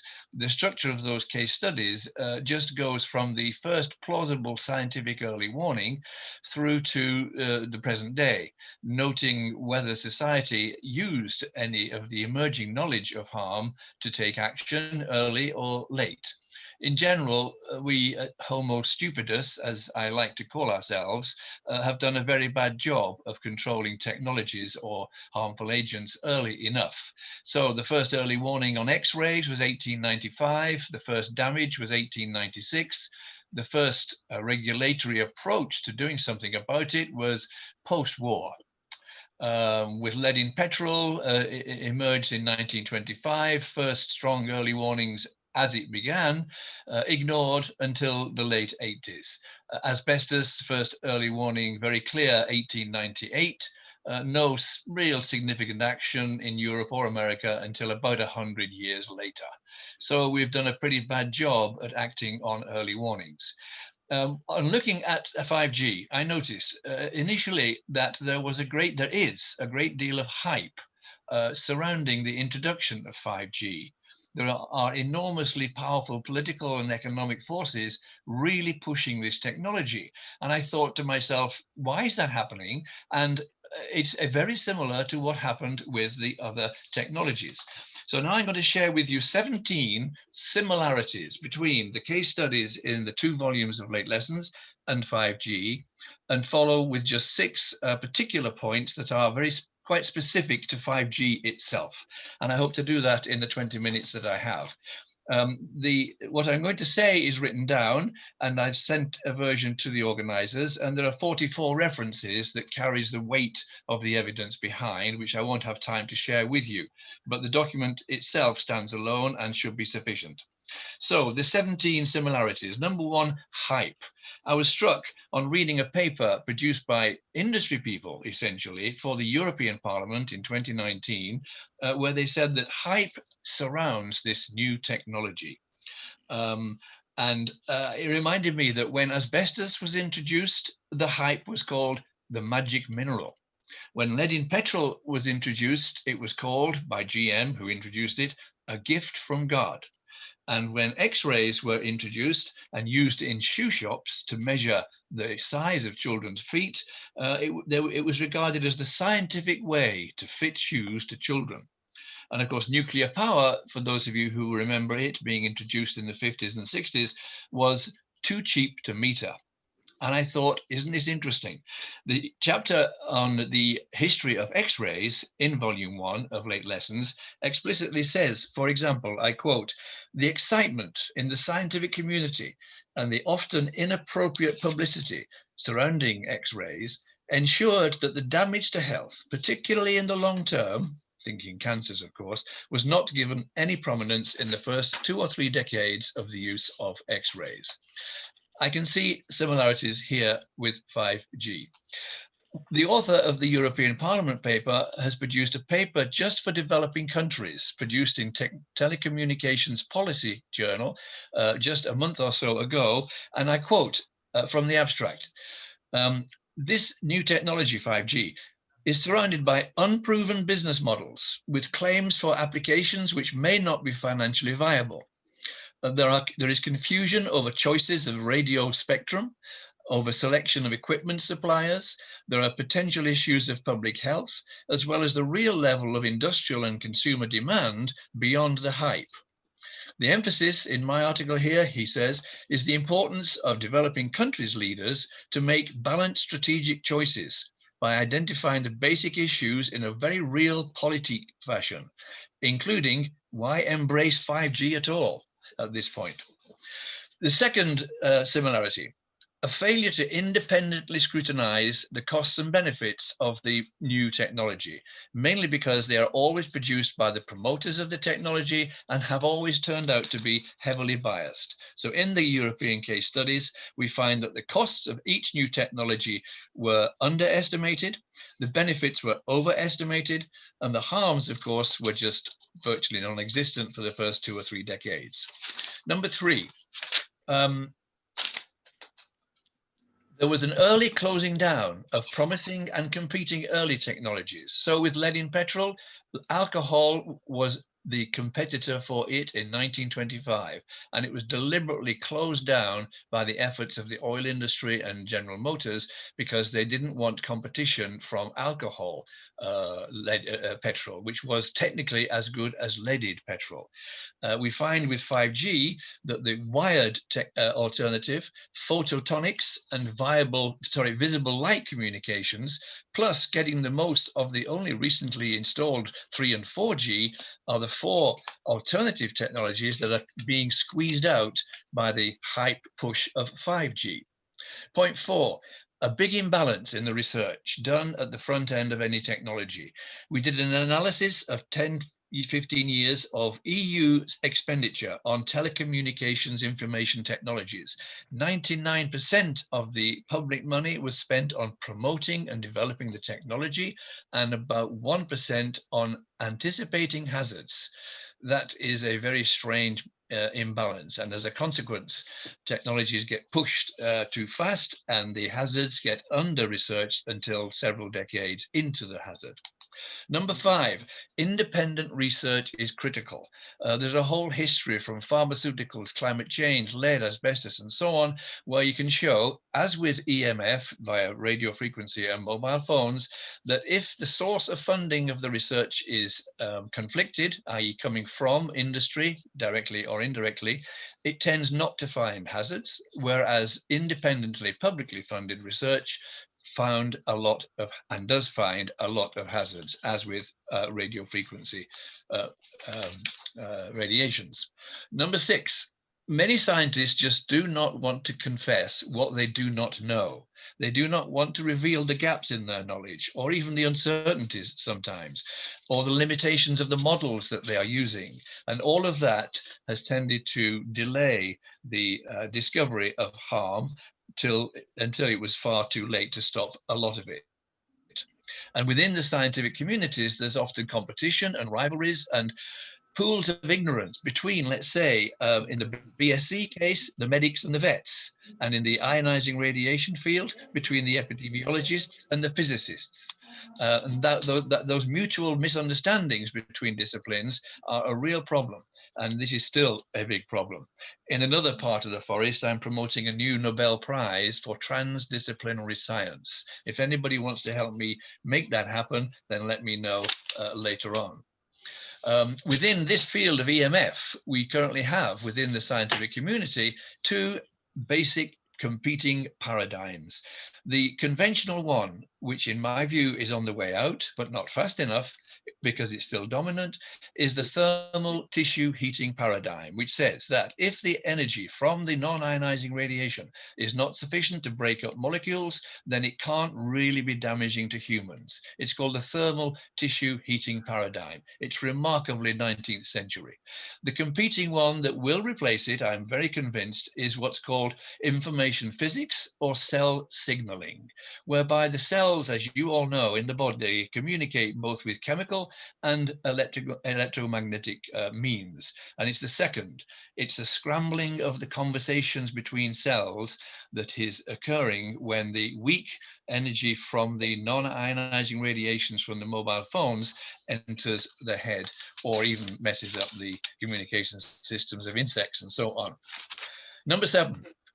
Because of the need for scientists to be very transparent about their paradigms, about their assumptions, about the limitations of knowledge, and that does not happen, causing problems. It's the case in 5G also. A failure, number 8, to appreciate complexity and variability, which of course leads to inconsistency. You will recall there's a mantra within science that says, oh, the results are not consistent, therefore we cannot believe that A causes B. With increasing appreciation of complexity and particularly variability in all the relevant variables in play, one must expect inconsistency from such complexity. And therefore, one must lower the barrier, as it were, to accepting knowledge when there are some inconsistencies in the findings. If you dig deep, you can really begin to explain a lot of the inconsistencies as their origins are in variabilities and complexities. Number 9, just a failure to appreciate real world conditions. Looking at most of the case studies, for example, BSE is another good one. They failed to appreciate what the circumstances were like in the abattoirs, and that led to a lot of the problems there. In this case of EMF, there's a failure to realize that the different field intensities, the pulsing nature, the modulation, the frequency variations, and the polarization are aspects of EMF which are often ignored in experimental, in laboratory experiments. Number 9, or number whatever it is, that's number 10 coming up, a big one, the failure of policymakers and scientists to appreciate that within their 2 separate domains, the strengths of evidence required to do a good job are very different. So for robust science, we need high strengths of evidence. For good policymaking in an area where people are already exposed to an emerging, we need to have a much lower strength of evidence to justify action. Otherwise, we just observe harm and then act too late, as opposed to anticipating and minimizing harm. And scientists, being used to using high strengths of evidence, like beyond all reasonable doubt of the criminal law, just do not appreciate that for a policymaker, if they go much above the balance of evidence, the balance of probabilities of the civil law, then it will be too late from the point of view of stopping harm. And consequently, there was a failure in all the case studies, most of the case studies, to take precautionary action early enough. We do have some nice examples in those 27 case studies where some precautionary action was taken. Sweden, for example, 1985, on antibiotics as animal growth promoters, which is a mad way to deal with diseases in farm animals because it promotes antibiotic resistance, of course. They were the first country to ban this stupid practice in 85. Europe followed through in the year 2000. America and China still feed antibiotics to farm animals through the feed stuff because it makes them grow fatter and faster, but it's a mad way to do good farming. Another example of precaution was the use of neonicotinoid pesticides in France, which were banned in 1999 and 1999 and 2004. Europe banned them in 2013. So we've got about 4 or 5 examples of the use of precaution, which was wise and always led to more innovation in the case studies. 13, a key one. Of all the false negative case studies, the 27, the harm that we thought we were dealing with always expanded from asbestosis to lung cancer to mesothelioma in the case of asbestos, and from smoking and tobacco, from lung cancer to 8 or 10 cancers, to fetal toxicity, to heart disease, etc. Harm always expands. Secondly, exposures always expand further than we thought, from a factory to a community to global. And thirdly, connecting the two, the exposure limits deemed to be safe always, always, always come down from very high to medium and often to zero. Over 100 years, lead went from a lot to a medium to an exposure limit that is now regarded as zero, i.e. no known safe level, as with all carcinogens, including radiations. So that's an important thing to bear in mind when a new technology emerges. What we think we might be dealing with, if history is anything to go by, will become worse in terms of range of harms, worse in terms of range of exposures, and exposure limits will certainly come down, as they have done since we dropped the bombs 70 years ago on Japan, and the ionizing radiation equations for how much radiation causes harm. Those limits have always come down. I think that's enough of that. I think the last point, involving the public in responsible innovation is a key way forward, because in all the case studies where that did not happen and where harm was not dealt with in an appropriate, timely way, the public afterwards had great distrust, both of regulators and of scientists, which is not a great way to run a democracy. So by involving citizens in making choices about what kind of innovation pathway do we want for Homo stupidus to feed the world, to meet our needs between now and 2050, what should it look like, as opposed to accepting a tiny group of people pushing a particular technology very successfully, which is really mainly known technologies so far. So that ends the 17 points of similarity. And in the last minute, very quickly, some novel features of 5G that I've picked up from the literature in the last 3 or 4 months. Number one, the business case is appalling. It is costing much, much, much more than 2, 3, 4G. And there's no real evidence of proper demand for this. It's very much a technology push thing requiring government support. Surprise, surprise. Number two, exposures to children and other immunocompromised sensitive subgroups will be much greater, because apart from anything else, the antennae will have to be between 20 and 50, 60 meters apart, as opposed to several hundred meters for 4G. The reason, because the frequency from the 5G is so high, it is very poor at passing through buildings or trees or structures of that sort.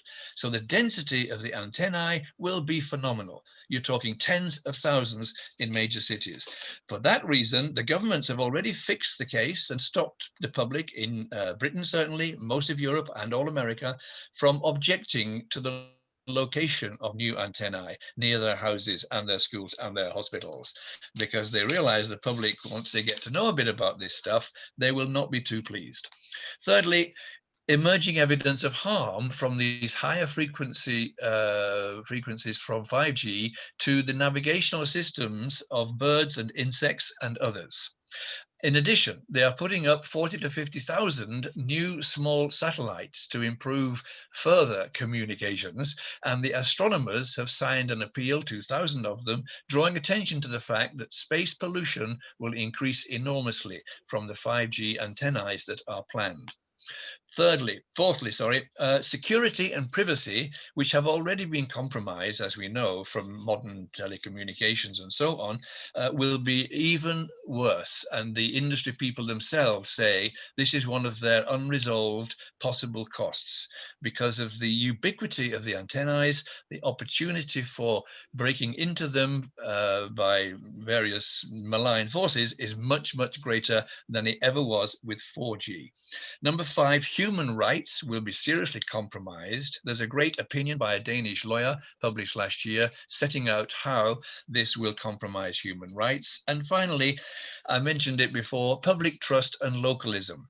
Throughout many democracies, there is not that much favor, not much support for many democracies. And we see movements towards the right wing in parts of Europe, Hungary, Poland, for example. We see polls expressing mistrust of elites everywhere.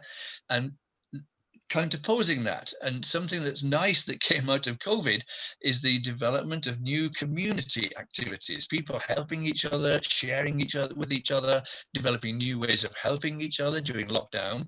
And that movement towards community engagement needs to be built on to restore trust in democracy. Unfortunately, forcing 5G on everybody via not allowing them to use planning laws to object and so on is going in the opposite direction. So we need to salvage that declining public support by putting the public in a greater position of power with respect to new technologies like 5G. That's it for now. Thank you. Thank you. Thank you, Professor Gee. It is an outstanding talk. Thank you. Thank you, Professor Gee. It is an outstanding talk. Oops. Suddenly my sound is rubbish. Simply brilliant. I cannot express the way you have spoken without the slides and any support. That the way your knowledge you have imparted on us clearly reflects that what level you belong to as an economist, thinker, philosopher, and also a scientist, no doubt about that. So I request Dr. Shumangala Patil, who is the chairperson of your session, to speak. And I think Dr. Hamid is already raising hand. So Dr. Hamid, Dr. Shumangala, yeah, I take your permission to ask Dr. Hamid. He wants to say something. Yes, Professor Hamid, go ahead. Oh, thank you very much. It was great. It was a fascinating talk. But could you please explain? It seems to us that human losing. I'm not hearing things clearly at my end, I'm afraid. Can you hear me? Oh, that's better. Yeah. Okay. So this is a technology we are suffering from. Sometimes Yes. we use, sometimes we suffer from. You know, it seems to me that human is addicted to destroy his environment. It uses effects on the ozone. It affects on the water levels and the consumption of water levels. So we are in a scarce of water. It uses a lot of plastics, so that is quite polluted world has become. It somehow is addicted to industrial form of life instead of the natural life. Is addicted to medicine and drug rather than exercising and just healing himself.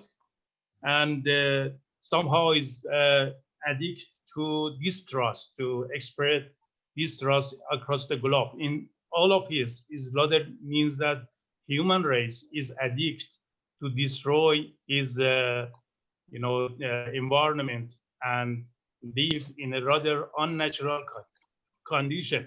And now 5G is another one that is coming through.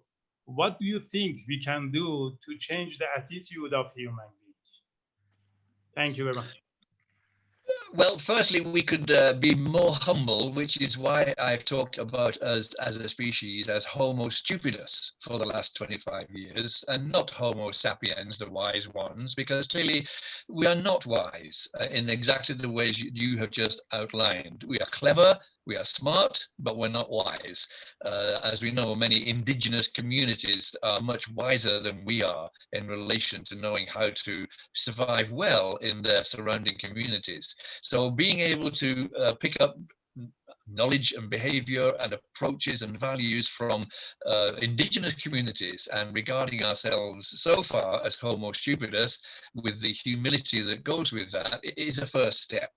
The second, and the reason why we did these 1,000 pages of approximately 1,000 years of human experience with the 34 case studies in the late lessons from early warnings was precisely to do that, to try and learn from our mistakes of the past. And I think there's some indication in the volumes, the 5 or 6 or 7 cases where the precautionary principle was used much earlier than in many other cases. That's an indication of progress. I think the growing awareness of the environment that the younger generation have, much of it, it might be said, stimulated by the oldest, one of the oldest guys we know on the environmental side, which is Attenborough with his Planet Earth and Blue Planet and so on documentaries. they are galvanizing a lot of people of all ages, really, into appreciating their environments more. The climate change thing has come in from a disputed area 10 years ago to one where, apart from idiots like Trump, most people recognize that we are making a difference and something has to give. And so a lovely phrase of mine I used to use a lot at Friends of the Earth public meetings, which was to say, a visiting Martian would come down and take one look at Homo stupidus and say, why are you using stocks of fossil fuels at some cost to yourselves when you could be just going with the flow of renewables every day from the sun and the wind and so on? And just the latter looks just more intelligent, going with the flow of renewables rather than sticking with the stocks of the fossils. And this has impact on young and old, really. So although politically things aren't very clever these days because of the right-wing movements I described earlier, I think underneath the public in different ways is picking up on the environmental issue and trying to do something about it. We have some short-term problems. COVID and the lockdown has led to a lot more plastic packaging necessarily being used. But there are a lot of people out there moving away from the fossil fuel basis of plastics, which gives them many of their problems, to rather more benign types of plastics built out of nature's materials, but not fossil fuels. And that's a sign of hope too. But it's a very big question you have there, and we perhaps need a seminar on it. Thank you, Professor David. Thank you, Dr. Hamid. And I think now the time is open. Yeah. Professor Sinerik, Professor Sinerik, yes, please go ahead. Yes. What do you think, Professor? If at present we could not make adequate dosimetry, non-intensity, non-thermal intensity, microwave effect, how is serious to discuss how this 5G could have beneficial or a hazardous effect? Because WHO politics behind of science, they didn't consider dosimetry model achievement in science. I am a member of Electromagnetic Commission and WHO, and each time we are fighting without any result, and until now we have no adequate parameter for detection beneficial or hazardous effect to environmental medium, because any factor depends in which medium is affecting an organism. In pollution medium, some electromagnetic field could have cancerogenic effect. In non-normal medium without any effect. So I think that you are right, that big imbalance between technology and study this technology effect on public health. Well, yes. So currently there's no research being done on 5G itself. And even the pro-industry papers say this is an area that has to be studied because the exposure patterns from 5G in many respects will be different from 3 and 4G in unknown ways. And we must therefore do some research. This is why 350 scientists, EMF type scientists, have signed an appeal to the UN to say, please put a moratorium on this stuff for at least maybe the 2 or 3 years it takes to do some decent, in vitro and animal studies on the new exposure patterns that we will get from 5G. And that seems to be a sensible way forward. With WHO, we have serious problems because the Geneva office has been really, if I can be very blunt, infiltrated for the last 20 years by pro-telecom industry people, and they run the show there. Fortunately for us, the other part of WHO, IARC, International Agency for Research on Cancer, which is independent of the Geneva office down in Lyon there, studying agents for the last 40 years, and essentially the global body in terms of status and authority for what is a carcinogen. When they looked at the ELF, which is the non-ionizing radiations from overhead power lines, because from 79 we had the first epidemiological paper showing a twofold excess of childhood leukemia in those unfortunately born and bred within 400 meters or so of an overhead power line. By the time IARC looked at this in 2002 for the first time, there were some 30 epi studies showing an excess of childhood leukemia. Mechanisms of action, completely unknown. Animal data at that time, very poor and scant. So sufficient for IARC to just say it is a possible carcinogen in the, as it were, fourfold hierarchy of proven human, category 1, 2A, probable carcinogen, 2B, possible. So ELF becomes possible in 2002. When IARC then looks at radio frequency from mobile phones and similar devices, they put it into the same category, i.e. possible, a 2B carcinogen in 2011. Since then, the missing animal data has come in a very big and very profound way from the National Toxicological Program of the US, a 10-year, $30 million program, showing very clear evidence of carcinogenicity. And the words very clear come from James Lynn, a top bioelectrical engineer person who was part of ICNIRP, which is the, as it were, the pro-industry body, which he left after 12 years. And he's now convinced that it is carcinogenic, mainly because of the animal data.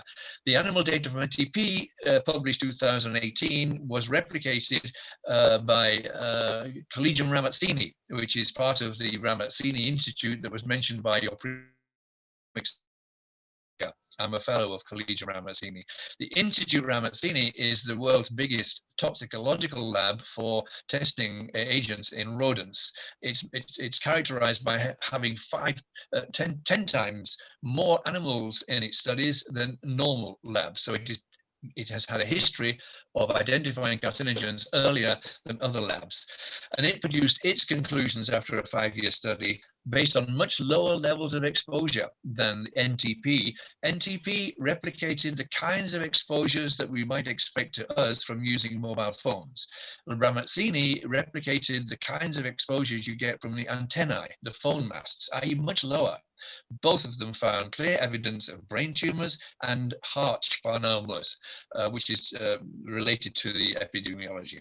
So people are now saying that if IARC relooks at RF 7-8 years on from 2011, it will almost certainly be a probable carcinogen, and most commentators consider it would now be a proven carcinogen.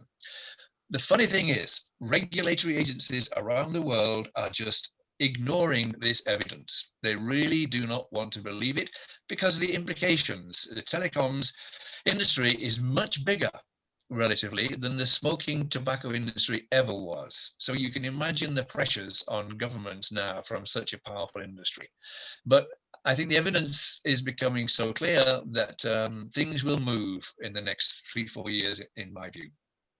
So thank you, Professor David. And I think there are a lot of questions people may ask and we are getting, but there's a time short now because we have to conclude also. So now we have a very important session next one, the roundtable meeting. So that's the reason I have to conclude here, even though I feel that more we listen Dr. David Gee and more we have enthusiasm to ask many of our queries. He is really an outstanding speaker and really great science professor in his own domain. So thank you, Professor Gee, for your kind presence, and I will request that as per the university, BLD University UNESCO UNITWIN program jointly confers with the Certificate of Honors. So I request the Honorable Vice Chancellor, Dr. M.S. Biradar of BLD University is available here. So I request Professor Biradar, sir, please you confer the Certificate of Honors to Professor David Gee. It's my pleasure to present the certificate, sir. Thank you. Confer the honor. Thank you. Thank you very much, Honorable Vice Chancellor. Thank you, Professor G. We'll be sending the certificate by email attachment. Now, the next program, so all the talk, lectures, everything is over. Now, we have to conclude before 10 minutes valedictory will be there. Before that, we are just, I request Professor Sineric Iripetian, UNESCO Chair Life Sciences, to start the roundtable discussion. Primary one agenda I have sent to Dr. Hamid, Dr. Sineric, and I think that I've shared with the UNESCO group. I have shared it. So, Professor Sineric, please to start the roundtable discussion. Professor Kuchal, maybe we will have a 5 or a 10-minute break. Okay. Okay, thank you. Very important discussion must be, we have refresh our brain. Yes, so 10 minutes break we are taking. So thank you all of you. Don't go out. Keep your camera off, but keep it online. So, to have breakfast. So thank you very much. Thanks. It's 10 minutes. 10 minutes enough. Yes, 10 minutes. 10 minutes, no problem. I think that all of you can take rest a little and have a cup of tea. And we cannot do any hospitality, but all of you are welcome here from abroad, those who are joined. And Yale University definitely do the hospitality to all of you. Thank you. Please don't go log off. Please keep it log on. Only camera you put it off. Camera and sound you put it off. That's all.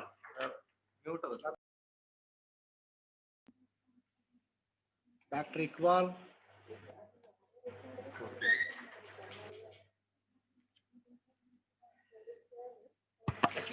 Actually, I told for some snacks for. Snacks are there. Yeah, no. One of you go. This is the right time.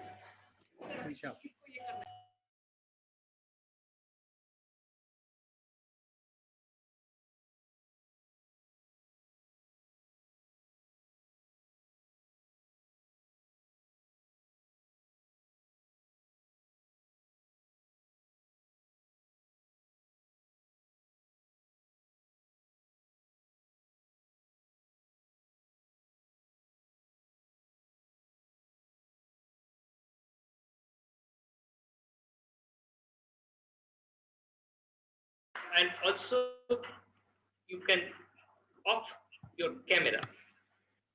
Just request to off your camera and mute yourself. Listen. Sir, can we listen to the roundtable discussion? Yeah, it is open. Yes, okay. There's no problem.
Okay, where is our call?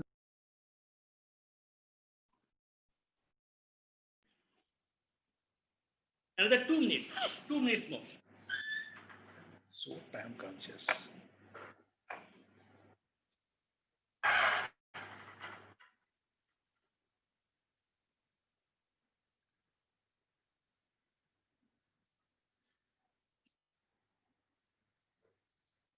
Their approaches are outdated. And that's outdated. Oh, what do you think? Maybe India 10 minutes longer than in Armenia.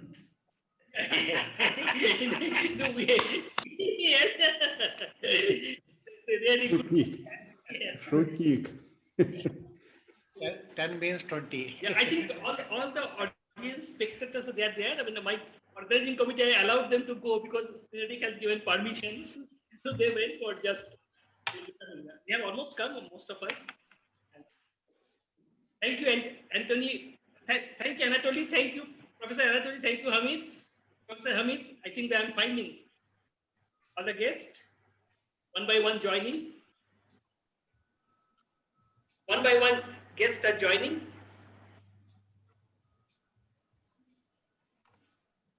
Yeah.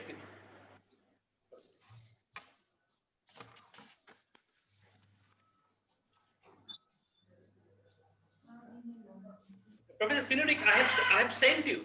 I have sent you the agenda. You got it. No? I have sent you the agenda which you have drafted. I have sent you. Okay. That copy I sent to Dr. Hamid Mubashiri also. I sent it. Okay, let's. Let us start. Really, it's very important session. Now we must finalize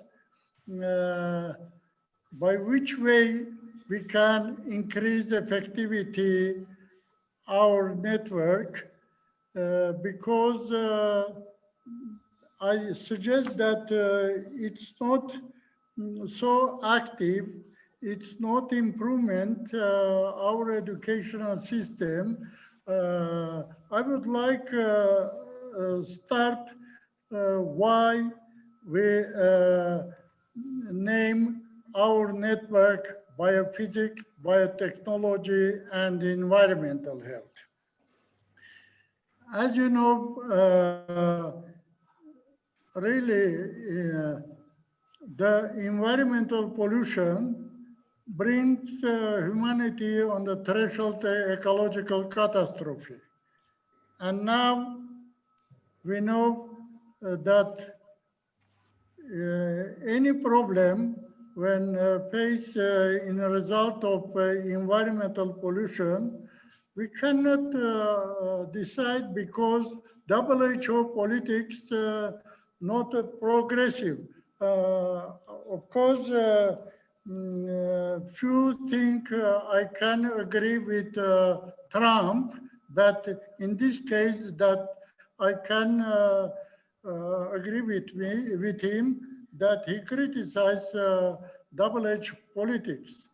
Until now, WHO could not find a real way to dosimetry weak chemical and physical signal from the point of public health. As I am a long time, more than 3 decades, I am working on extremely low concentration transmitters and chemical active substances and ionizing. And now when we are discussing about dosimetry in WHO, many companies who interesting to say no hazardous effect, any radio waves. They pay money for some scientists and the real science behind of this. So main aim, our network to improve biophysical knowledge not only developing countries. I am familiar in Japanese, American, and UK, even in developing countries, not adequate paying attention on biophysics. Because biophysics is a powerful tool for understand this environmental pollution, biotechnological, to solve biotechnological problem and environmental health problem. So for this, as evidence of this coronavirus problem now, why we cannot stop this virus infection, because we didn't know enough key through which we can find out minimal doses, chemical substances or physical factors which are having therapeutic effect and hazardous effect, less hazardous effect. Because we have no adequate biomarker for this. For this is necessary, important to collaborate, of course, a research collaboration between different countries and education, especially postgraduate education, modern life sciences. But let's discuss, of course, it's clear for everyone, but which is the barrier to increase effectivity our collaboration? Barrier number one, it's national. Every government, every country has his national law, and different country has a different level, various level on lab sciences, and of course, is a very dangerous thing that ethnic conflicts is a main barrier to collaboration. In spite that small percent population is politics, unfortunately they dictating politics and we could not make effective collaboration. It's an ethnic conflict in our region and your region, and we suggest that our network, this UNESCO trampoline, UNESCO platform, UNITWIN platform, is an extremely important tool for softening a relationship between different countries independently, their religion and social systems, because educational people could not find each other. They make effort to make happy and develop friendship. So to avoid this barrier, I think that we must ask UNESCO Central Office to maybe reform in this system. Of course, the idea is UNITWIN network is an excellent idea, but we can't realize our 2 years experience indicate that we could not, in spite that we make effort with our partners and outside countries, we could not have common program, education program, and for this it's necessary to ask international organization to be advisor. For example, by physical program, if we will have a unique biophysical program, then we can ask international organization, UPAP, to be advisor. Some years ago, I asked them, they expressed readiness to really to be advisor of biophysical program if we'll have a common program acceptable for all countries. And of course, there are many additional barriers to collaborate each other. For this, if UNESCO will consider possibility to give us give our students unique diploma. At present, we have 12 university involving official involving in our network. And if they university will participate this common educational program, and the country could accept this, but for this it's necessary to consider reorganize our, not reorganize, name our network inter-regional postgraduate center. Then we will have common diploma for this country, the common program, and of course, it will be excellent, powerful tool for softening the relationship. And really, at present, we must change all these crazy politics and thinking about human life, make happy human life. So I suggest participants our round discussion for behalf of us, make a memorandum, send UNESCO office, ask him consider our suggestion. I think that only this way we can avoid these all barriers for collaboration and make effectivity our network. Thank you, this is my suggestion. Thank you very much. I request now Professor Anatoly. Professor Anatoly, do you like to speak? Further, you can give an input. Professor Anatoly? Anatoly was here. Yes, yes. Just give some valuable input. I'm very glad to see you again. And I very, very impression from this our meeting, because we today and yesterday was talked about very interesting problem, environment. It's very, very interesting situation now, especially now, because now we have many challenges. One from this challenge is COVID-19.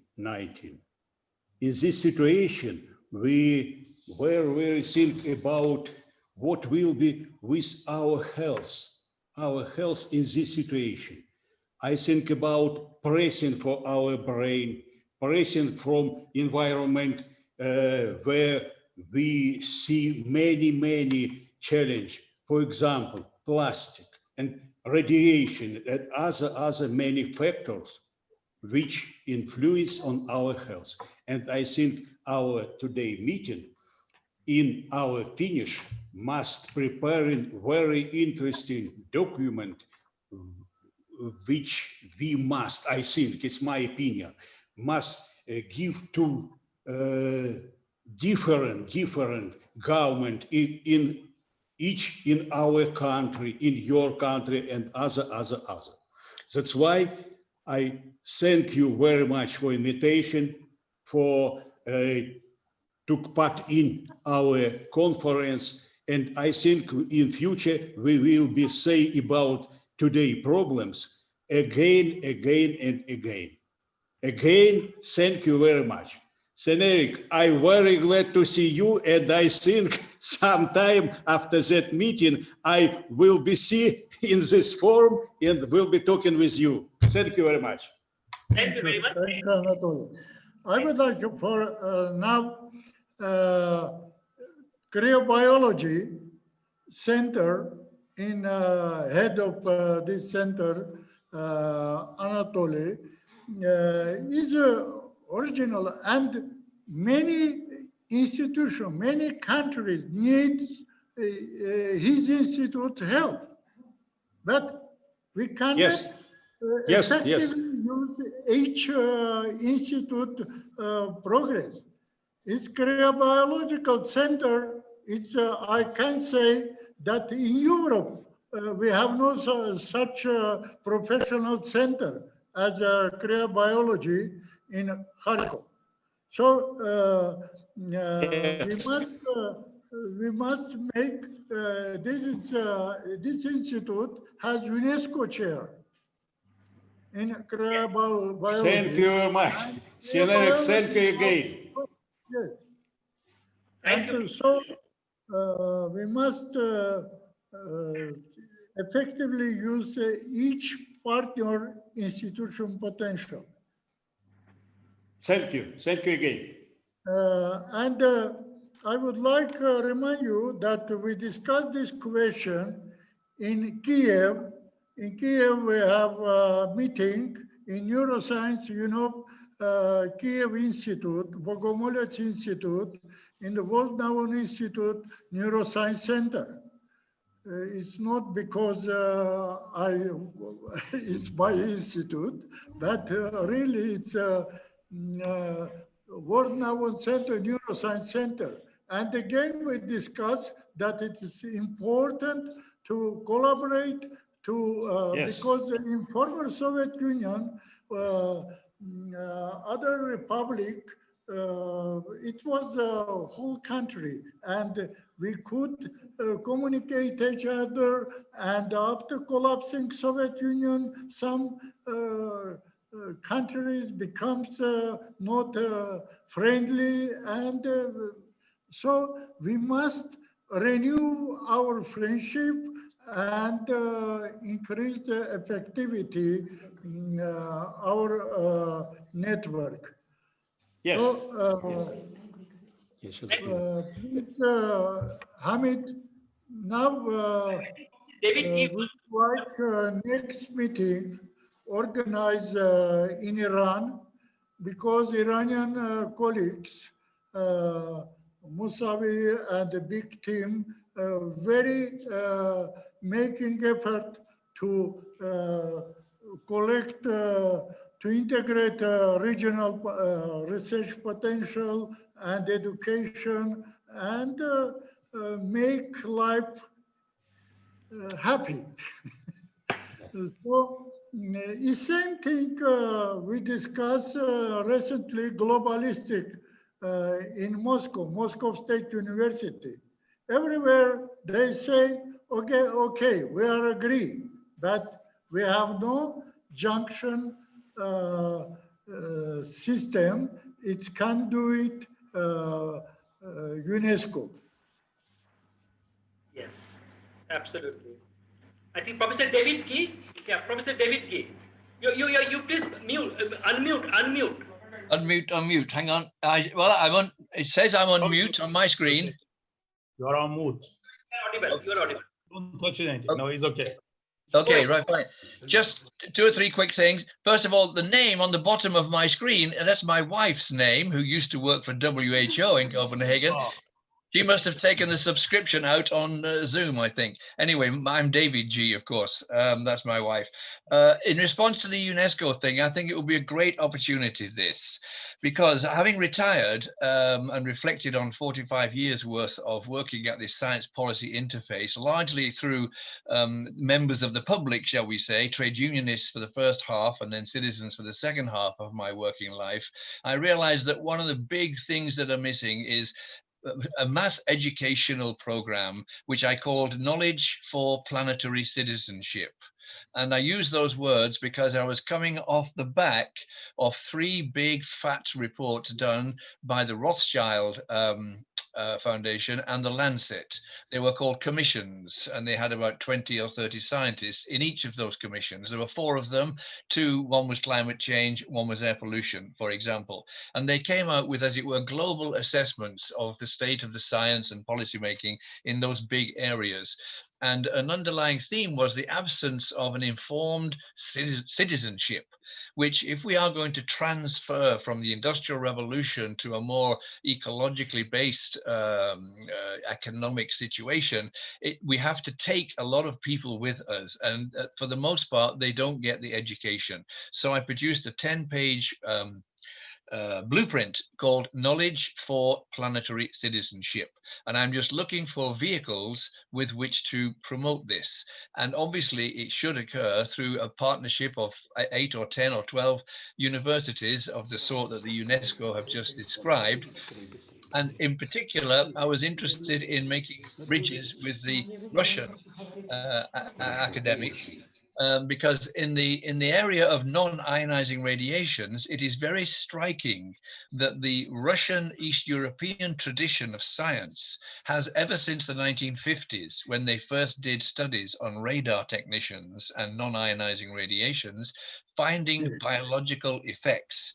They have always had, as it were, a different paradigm and exposure limits that are up to 1,000 times lower than the West, because they have accepted this, as it were, biological bases for exposure limits driven by phenomena that are non-ionizing.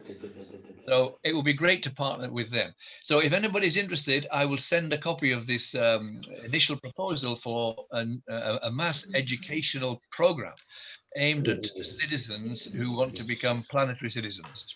Yes, yes, again. I absolutely agree with you. It's very important preparing program for decided these questions. Very important questions.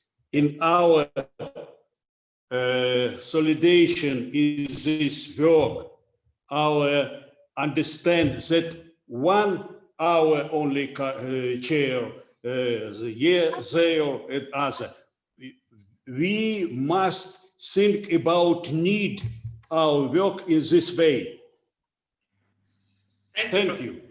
Thank you. Dr. Hamid, Professor Hamid. No. Professor waiting for us before me. Yes, thank you very Yes, US. Yeah, Professor Mary, please. Go ahead, Professor Mary. Give your input. Thank you very much. Thank you. In fact, I'm interested in that proposal of yours, Professor G. Also, I'd like to say that this topic, it's really multidimensional, and we should not just confine ourselves to the science and technology. We should take it to the engineering and beyond. In fact, I'm dealing with engineering groups who are working on 5G, who are building antennas out of 5Gs. And just in an hour time, we have a Friday seminar on that. And it's I feel obliged and to take this information to them, because I don't feel that they know anything about the danger that they are dealing with. Yes, it's true. It's an engineering company and it's engineering environment. They have to run after latest technologies. However, we have to make this knowledge more widely spread. I don't know how.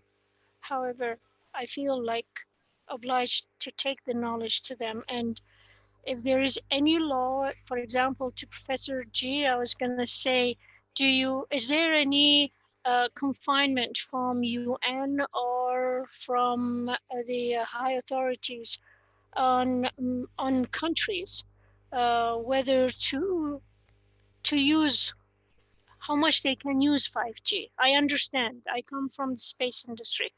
I realize the need there for faster communication. Is there confinement? Is there any restrictions on countries for using the 5G? And also, what about the Bluetooth? Is Bluetooth a replacement for 5G? or not? Okay. Well, firstly, I'm not technically qualified to answer that last question at all. And on the first one about restrictions or confinements, I'm not aware of any at all. In fact, the opposite. The whole 5G industry is really pushing this as strongly as possible across both developed and developing countries. But as you're talking to engineers in a company, I would strongly recommend the first two references in the document under reference 3, whereby these two people who are not very knowledgeable about the industry and therefore were chosen to write the briefing paper for the European Parliament, they are deeply critical of the industry for not doing the homework really to A, generate a proper business model that works without massive government intervention and subsidy, and B, not really looking at the new exposure patterns that will emerge from 5G. And so, but those two people, his name's Simon Forge and Quang Vu from Vietnam, have just written this lovely article called Forming a 5G Strategy for Developing Countries, a Note for Policymakers.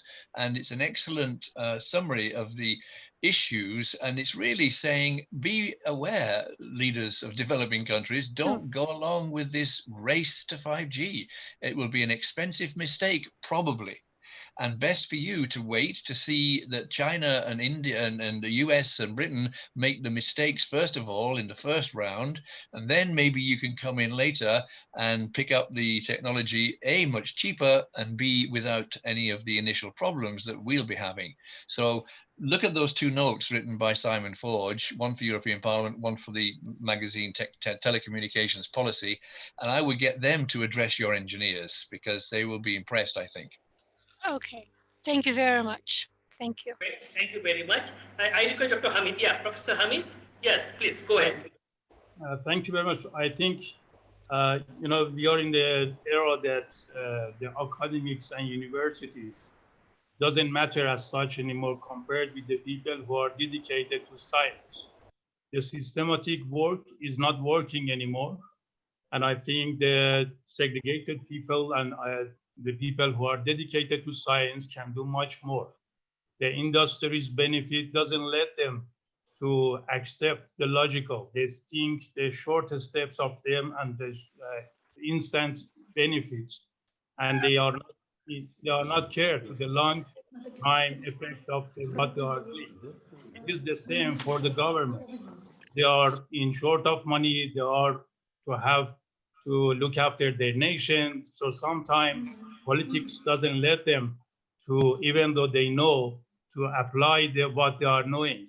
So they are doing what that they know is harmful, but in short time, it makes them to look after the country. So neither of them, nor the countries, nor industries are reliable to think about the future of the globe, I think. For that reason, I think only the dedicated people can do something. The ones that do the job without looking after the money or the post or position or anything. So if you are going to think about something, I think getting the degree to some people to work on the position, the subject doesn't help at all, because at the end of the day, what they care is the degree that they are getting, and that is not useful. If we are going to get some money, is the same. So I think, and the thing is that these dedicated people should do something that they believe that is important for the future of the globe. And if we can arrange the network of the people who care to the subject and work 24 hours, 7 days a week, just because of what they think, they feel, and that's correct, then the subject works. Then the exit, I mean, the products of this work can be exposed to other nations, to the globe, and then it is up to them whether to accept or not.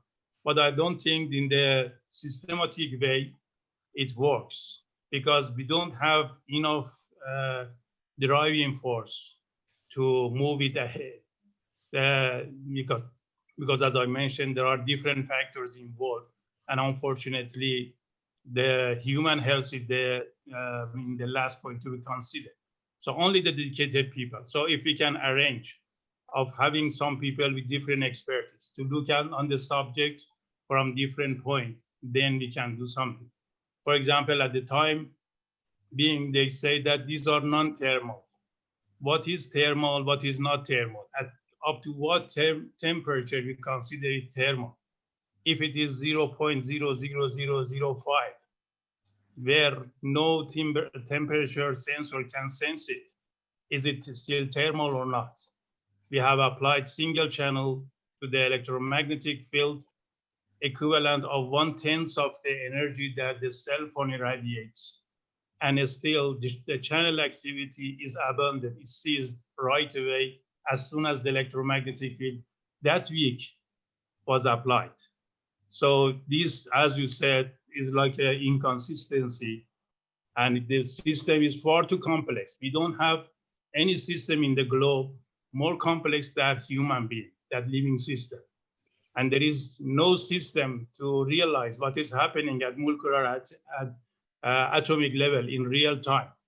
At that high frequency that 5G is coming, or even 4G or 3G, there is no system to identify the function and structure of the system right at the time.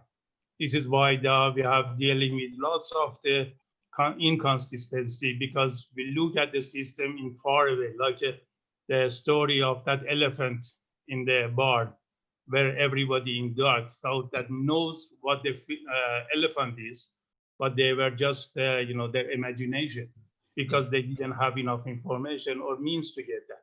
So I think if we get to point to realize the importance of the matter, and we look for the people who are dedicated to the matter, so that they work just because of their will, just because of their ambition, then we can do something and we can get something out of that. Thank you. Thank you very much. Thank you. Thank you very much. Yeah, Dr. Professor David Gee. Yeah, David Gee. My friend, let's make our focus on education, on postgraduate education, because we have enough time for science. It's clear that it's necessary multi-site study, and of course, it's necessary to have biomarker reflecting functional state organisms for which we can say any weak signal, chemical or physical factors have beneficial effect and hazardous effect. It's clear that without biomarker, we cannot say anything about this, because at present, WHO dosimetry, all these things based on classic thermodynamic, that energy, they measuring SAR, specific absorption energy, and from this, they say could have hazardous or beneficial effect. But depending on functional state organism, this same energy could have hazardous or a beneficial effect. So for this, it's very important, extremely important to have biomarker. And such biomarker, I suggested, now we are sending to WHO and other organization, UNESCO, and National Institute America, that cell hydration, it could be quantitative biomarker for which can be detect functional state, cell and organism. But of course, to have this, it's necessary collaboration, research, collaboration, and postgraduate education basing on this, because we must look future science who must done by young generation. So the problem is that we have weak medical life sciences education in even developing countries. Even UK, and other, so developing countries especially. So it's necessary integrate developing the developed countries, all world progressive science, because to solve this, it's necessary from the point multidisciplinary study. And multidisciplinary study is in life science can be done by physical education. So let's start from this point that our educational system in different life sciences, in natural sciences, not adequate to response and not unable to respond ecological catastrophe now we have. Yeah. Can I say yes? Education. I totally agree with this, and in particular to emphasize the transdisciplinary nature of the knowledge that we must impart to the postgraduates and the younger generations, because their fathers or their professors are, for the most part, stuck in silos, and they haven't a clue about what goes on in biology if they are physicists, and vice versa. And if you're an engineer or electrical engineer, you haven't a clue about what happens in biology or physics for that matter. And I'm now beginning to see some of the engineers in telecom saying, we assumed that the biology and the physics were being looked after by the physicists and the biologists. And now we're beginning to realize that in fact, there's a problem out there. And we have been naive as engineers in thinking other people are, dealing with that issue. So making a postgraduate program, which is very transdisciplinary, which is not hard to do, in fact, and it's very, very intellectually exciting to do it, and to make it, as it were, focused on planetary citizenship, such that people are able to comprehend the nature of our problems and to start solving them as well, would be great. And it would add to the point by Hamid, where he was saying that radical, as it were, scientists, progressive scientists must lead the way. This is true, but all the case studies that we have looked at in history, it's a combination always of radical scientists, sometimes only a few, and energized and educated mass groups of people who push the system from below, essentially, to change. So just as a, for instance, the whole acid rain story, Japan, because of the oil crisis of 72, 73, and because at that same time, there were very successful citizens' compensation cases being won by hundreds of thousands of people in Japan from the fossil fuel pollution, which was causing bronchitis and emphysema and related conditions, they began to win big compensation cases from a mass movement from below. At the same time, the oil crisis came and Japan realized that it was dependent on oil and had to do something. So they had a big push to control, basically, air pollution from fossil fuels. And they imposed a simple tax. They imposed a whole nationwide system of automatic compensation so that people didn't have to go to courts. They said, if you're born within X kilometers of this big city and you've got emphysema or bronchitis, it is automatically assumed that you have got it from the pollution and you will get compensation. And that also forced the innovators within the engineering side to produce flue gas desulfurization equipment, i.e. a big filter, which was stuck on the chimneys of all Japanese fossil fuel burning entities. They then sold that technology, flue gas desulfurization, to the Germans, to the Americans, to the Brits, because they invented it first. So it's a lovely example of, as it were, technology and scientists and mass movements coming together to change a whole system. So armed with our scientists, plus a mass educational program aimed at postgraduates in planetary citizenship, transdisciplinary, we can begin to move things along. And I think we've got probably dozen, 15, 20 universities who would love to participate. I've been working with the University of Athens, for example, who have done some of this stuff, but on a small scale. And they asked me to raise this with you today to see if there is a partnership possible between maybe 15, 20 universities that could just begin to pilot this postgrad course. Thank you, Dr. King. You remind me about Japan. In 1980, I worked in Okazaki. It's a national research center. Was separate different institution, molecular biology institution, biology institution, many institution was concentrated. And finally, they understand that it's necessary to integrate. Yeah. And they organized special Japanese university, I forgot the real name, and including leaders of all these university scientists, on the basis of National Center, Okazaki, and make university a very rich university, and it's #1 rating university in Japan, and they advising all social economic politics in the Japan. And why they have such succeed? Because already they integrate inter-Japan. Of course, they have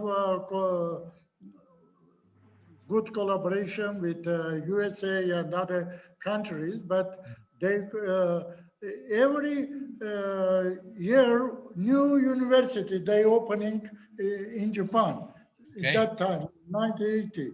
And after then they understand that it's necessary to integrate and have an integrated research program because individual university could not have such succeed as together. Yeah. And we must follow their politics. Would they work with you and UNESCO to produce this program? That sometime they suggesting even make financial supporting, but after collapsing Soviet Union and our situation was bad, and we could not contact, and our partner already retired. But some our students spend in Japan, and we have a collaboration with them, and we have publication together. But they ready to be involved in network. Great. But you know, this U.S. politics making it crazy politics is yes, is inhibiting science, because of, UNESCO is a international union which can, this platform can integrate all national potential data, and he playing against UNESCO, and now we cannot invite from Israel because Israel already following them. So, you know, it's a very bad situation, but normal scientists must collaborate each other and support and ask UNESCO support us to make this common educational system, which will be not only practical meaning and political meaning. It's a powerful tool for making people close, not separate. Professor Sinuri, I just like to represent India now. So I just like to inform that we are in India, we have more than 1,000 universities, more than 540 medical schools, and we have the second largest population in the world. And if the consumer, if you see for the mobile, this is maximum, second largest is in the India. And that is one of the reasons the environmental health from our Indian perspective is quite important and significant.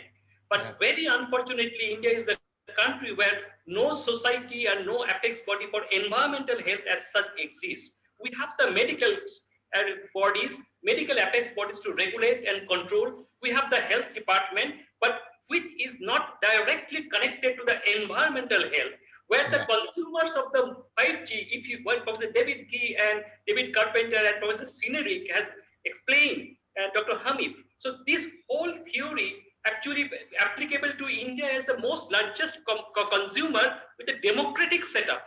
And in this condition, people should be taking and selling all are open because it's a democratic setup.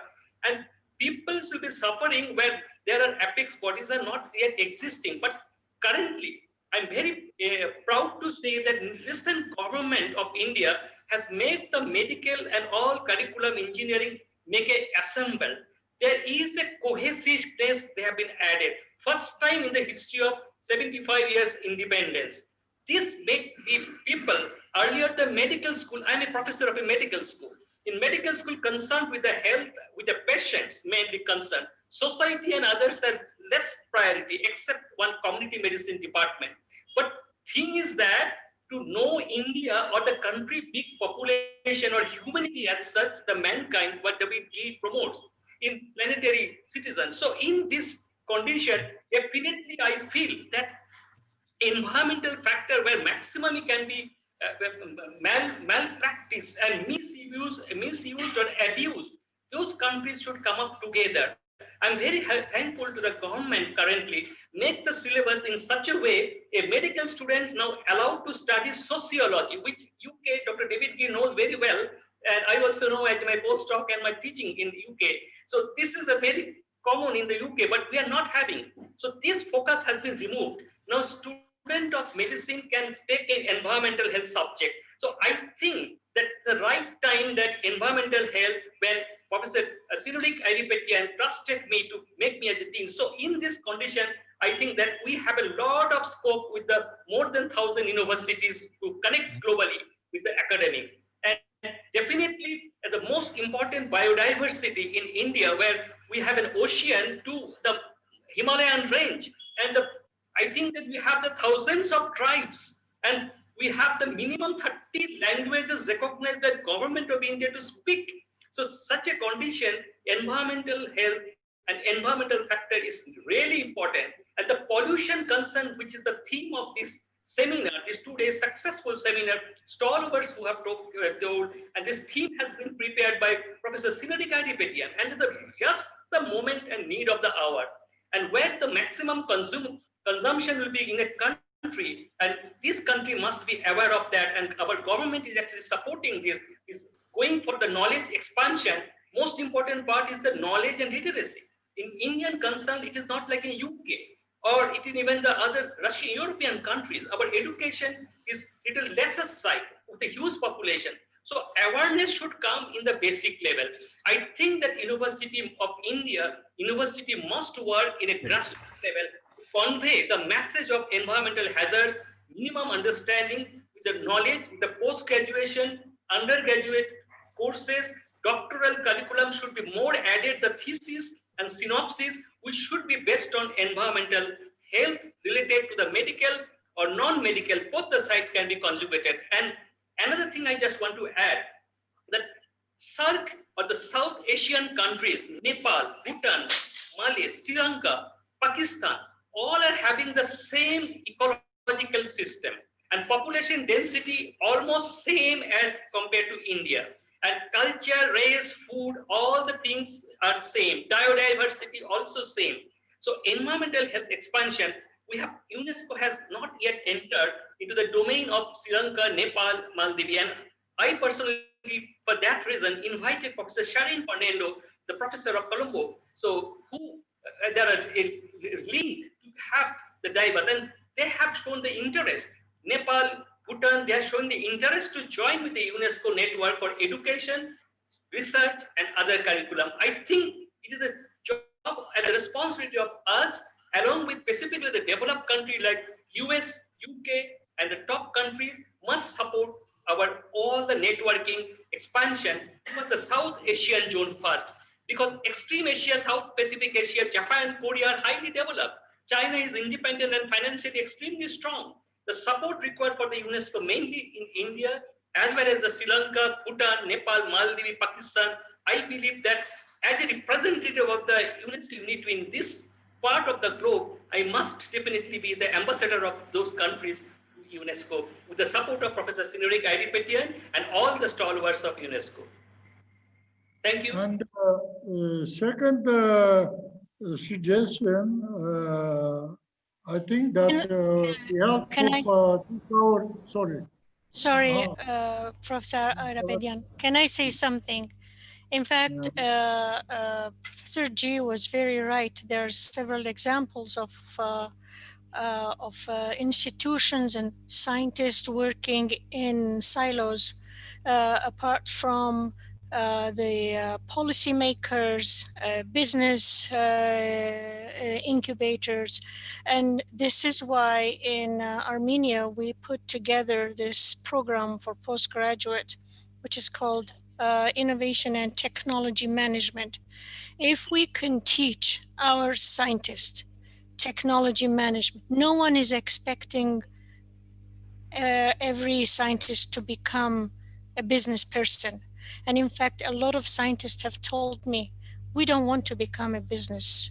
We are scientists. We like to work with equipment. We like to work in laboratories. Yes, I appreciate that. I understand that.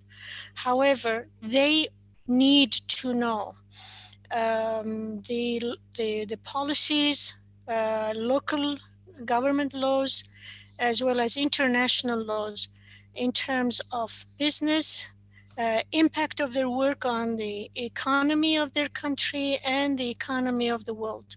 And this is why we put together this program. So I highly recommend, if you have scientists or students who are willing to do a postgrad work, please refer it to us. Let them work with us. Yes. Yes, Professor Sinurik. Can I say something, please? I think that really in this way, in the Asian country, could have a key role India with his satellite. And to make this local network, of course, it's necessary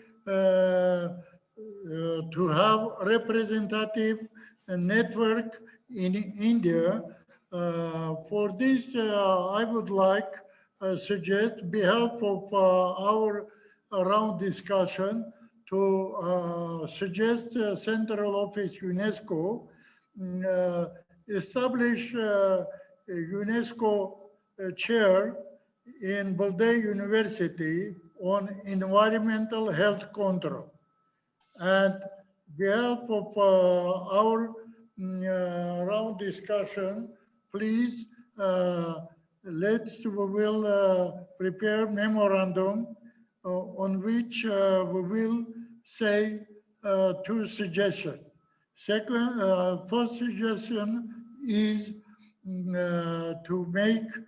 to change our status from network in interregional center, our network called Interregional Network Biophysics, Environmental Health, Biotechnology, and rename, give us possibility to use a unique program, postgraduate education program in biophysics, biotechnology, environmental health.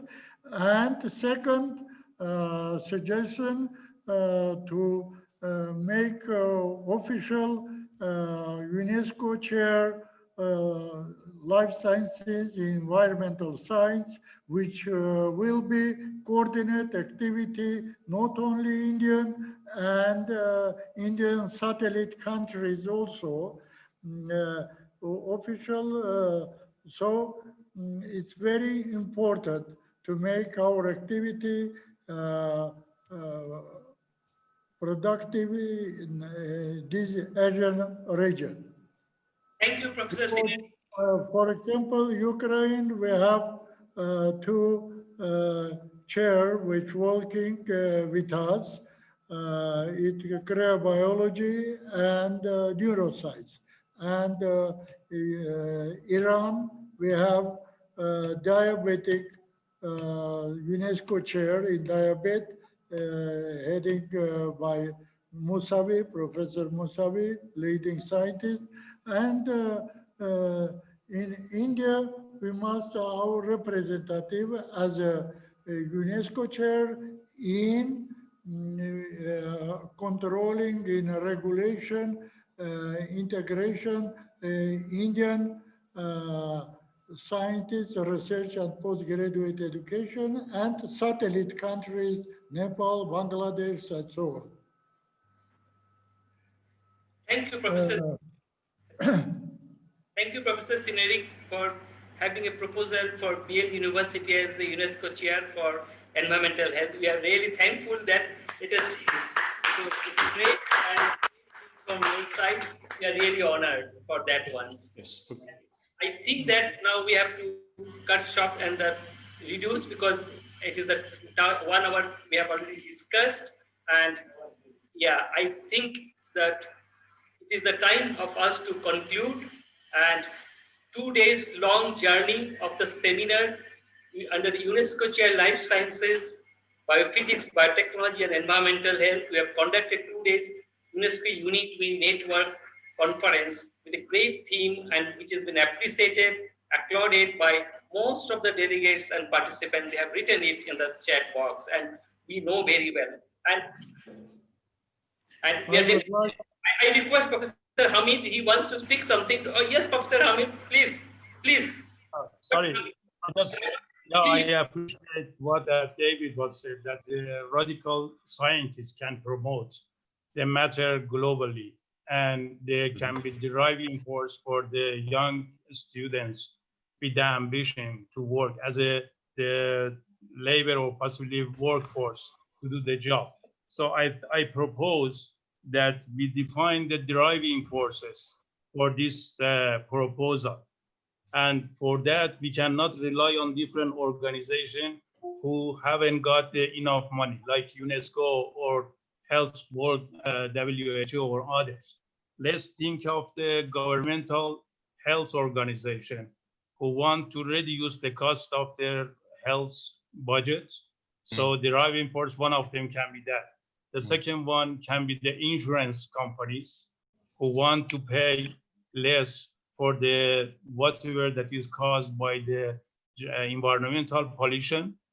The third one can be the students who want to study or as a PhD or postdoc, but on a matter internationally. They want to spend their time in different countries. So they are more keen to involve in this proposal rather than one.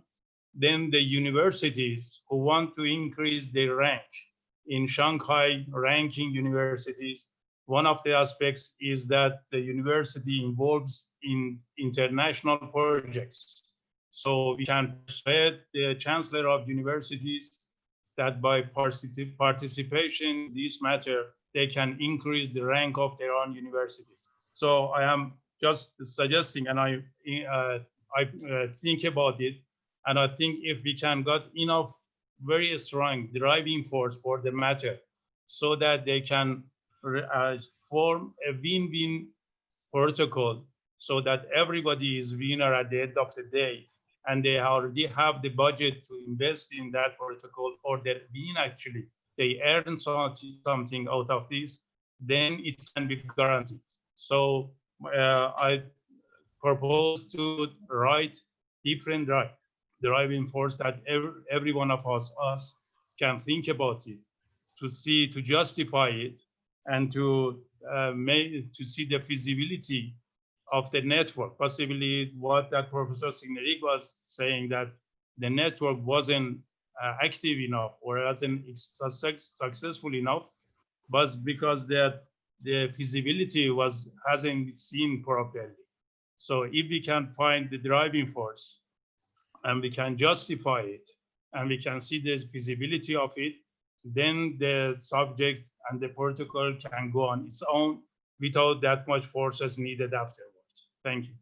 Thank you, Professor Hamid. I think that is a time that we have to now conclude. So there is a small valedictory session in which Professor, our Honorable Vice Chancellor, Dr. M.S. Biradar will chair. He will give the final, this one talk. So before that, we have made the competitions among the young scientists and faculty and the researcher, postdoc, PhD and PGs, in which we have selected a few posters whom we are going to give the certificate of merits, and they'll be receiving by email. And who got the certificate of merits, they are asked to present the poster to select for the merit, the medal of merit given jointly by UNESCO UNITWIN networking with PLD deemed to be university. So the prize winner in each category who was selected for this medal of merits will be now declared by Honorable Vice Chancellor of the PLD deemed to be university, Dr. and our Dean of Faculty of Medicine, Dr. Arvind Vipati will also join now. With the permission of the UNESCO Chair Life Sciences, Professor Sineri Karipetian, I am just handing over the list to Professor M.S. Biradar to announce the prize winner, the medal winner of Yale University. Sir, please.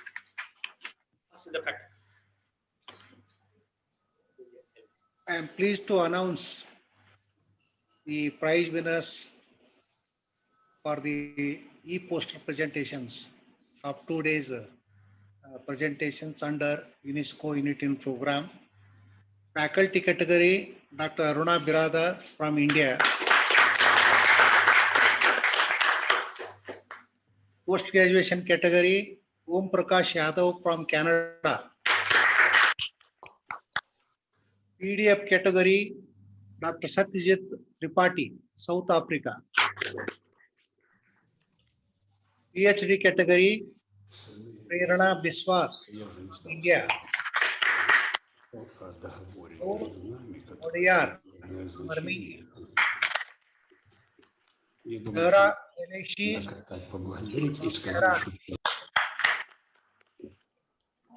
Rajat Hegde from India. Thank you very much, Honorable Vice Chancellor. Please you speak 2-3 words before vote of thanks and we'll conclude. Before concluding, I'm really happy that the chairperson, Professor Senerik Arepetan, was kind enough to bestow upon us and our university to hold this 2 days web seminar conference continuously. Earlier, we were a bit disappointed when the actual conference was cancelled, but we made it for at least 2 days web seminar, which is really conducted in a nice way. First time I'm experienced myself that how systematically all the honorable speakers, the international participants, national participants, systematically they made their presentation and deliberations went so smoothly that even the actual conference would not have been held like this. I'm thankful for that. Our advisor, Dr. Pahim, though he is absent, we could hear his voice and blessings from a distance, how he is interested in environmental sciences. And Professor Kushal Das, I must congratulate him on behalf of my university, UNESCO UNITWIN program, who made it along with his team. We have worked honestly and continuously. We have put in hard work to make this 2 days web seminar a great success. The roundtable conference, you have all given your inferences how UNESCO UNITWIN program should progress further, and I am happy that the Dean post has been given to our university for Professor Kushal Das to expand the UNESCO program in Southeast Asia in particular. We are very much thankful to UNESCO UNITWIN office bearers for this purpose. Not but the least, I am seeing most of you are elders. Even at this stage, the humor, the energy, the contribution, the knowledge, continuity of flow of thoughts. You have made us to learn much more and more day and night, and we will be sweating hard to reach to your height. And we really appreciate that you have showed us a path to progress further in a scientific branch which is not meant for profit. One of the speakers announced that this science is not meant for profit and it is meant for humanity. And this humanity will assure you from our university will carry on, and we will be participant for all the activities which UNESCO UNITWIN program will be conducting henceforth. I wish all the participants good health, stay happy and stay safe, and take care for the further course of actions which years to come for such deliberations. Thank you and all. Thank you very much, Honorable Vice Chancellor. So the last program is I would like finally to say thank you very much. Your enthusiastic work and organizing a very nice meeting. Thank you, Lord. I think that we will continue our collaboration and more effective and to make our life more happy. Thank you very much. Thank you very much. Before going to the official vote of thanks by our joint organizing secretary, Dr. Kailash Churchan, Assistant Professor of Chemistry, Engineering College of our association. Dr. Kailash, please raise the vote of thanks and then we'll say hello and goodbye to all. Please. Will all the screen be off or they'll be there after this?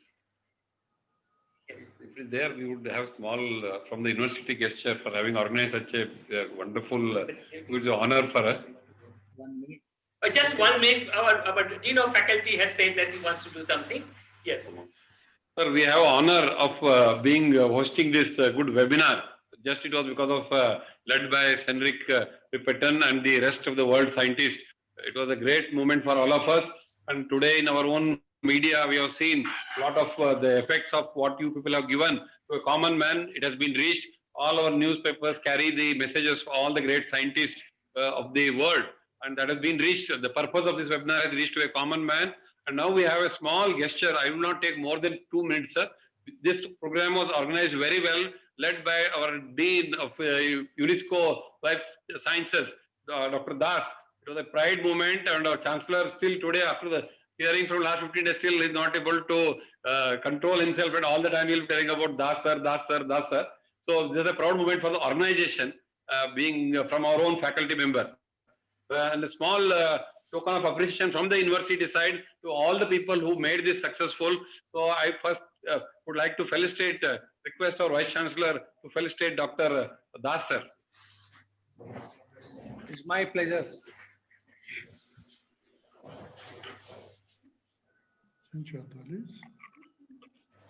This is a typical Indian style.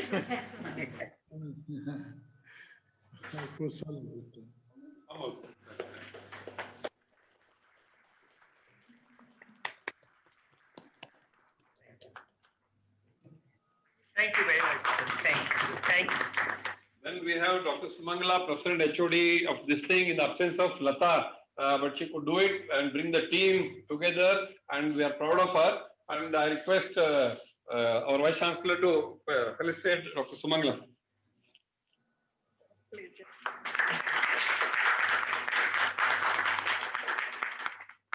We have young dynamic principal of Pharmacy College, Dr. Kutnal sir, who was very instrumental coming together and helping us. So it's a moment for us. The union has just begun, and we are sure with this message from the engineering department and the pharmacy, it looks a very, very beautiful future for BL University. So I request Vice Chancellor to give it.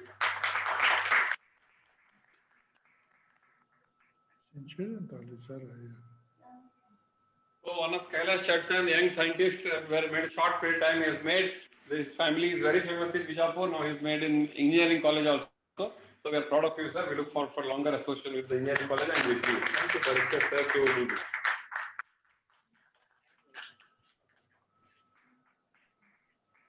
We have young, dynamic Sri Lakshmi looking forward for a great prize in the world and make a global impact from this good webinar. So I request sir to facilitate Lakshmi and bless her to be a global thing.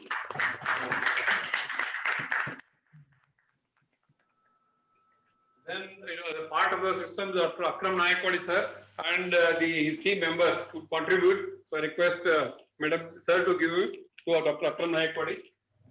As a part of judges, Dr. Vijay Patil, Dr. Patnad, and I think Kailash.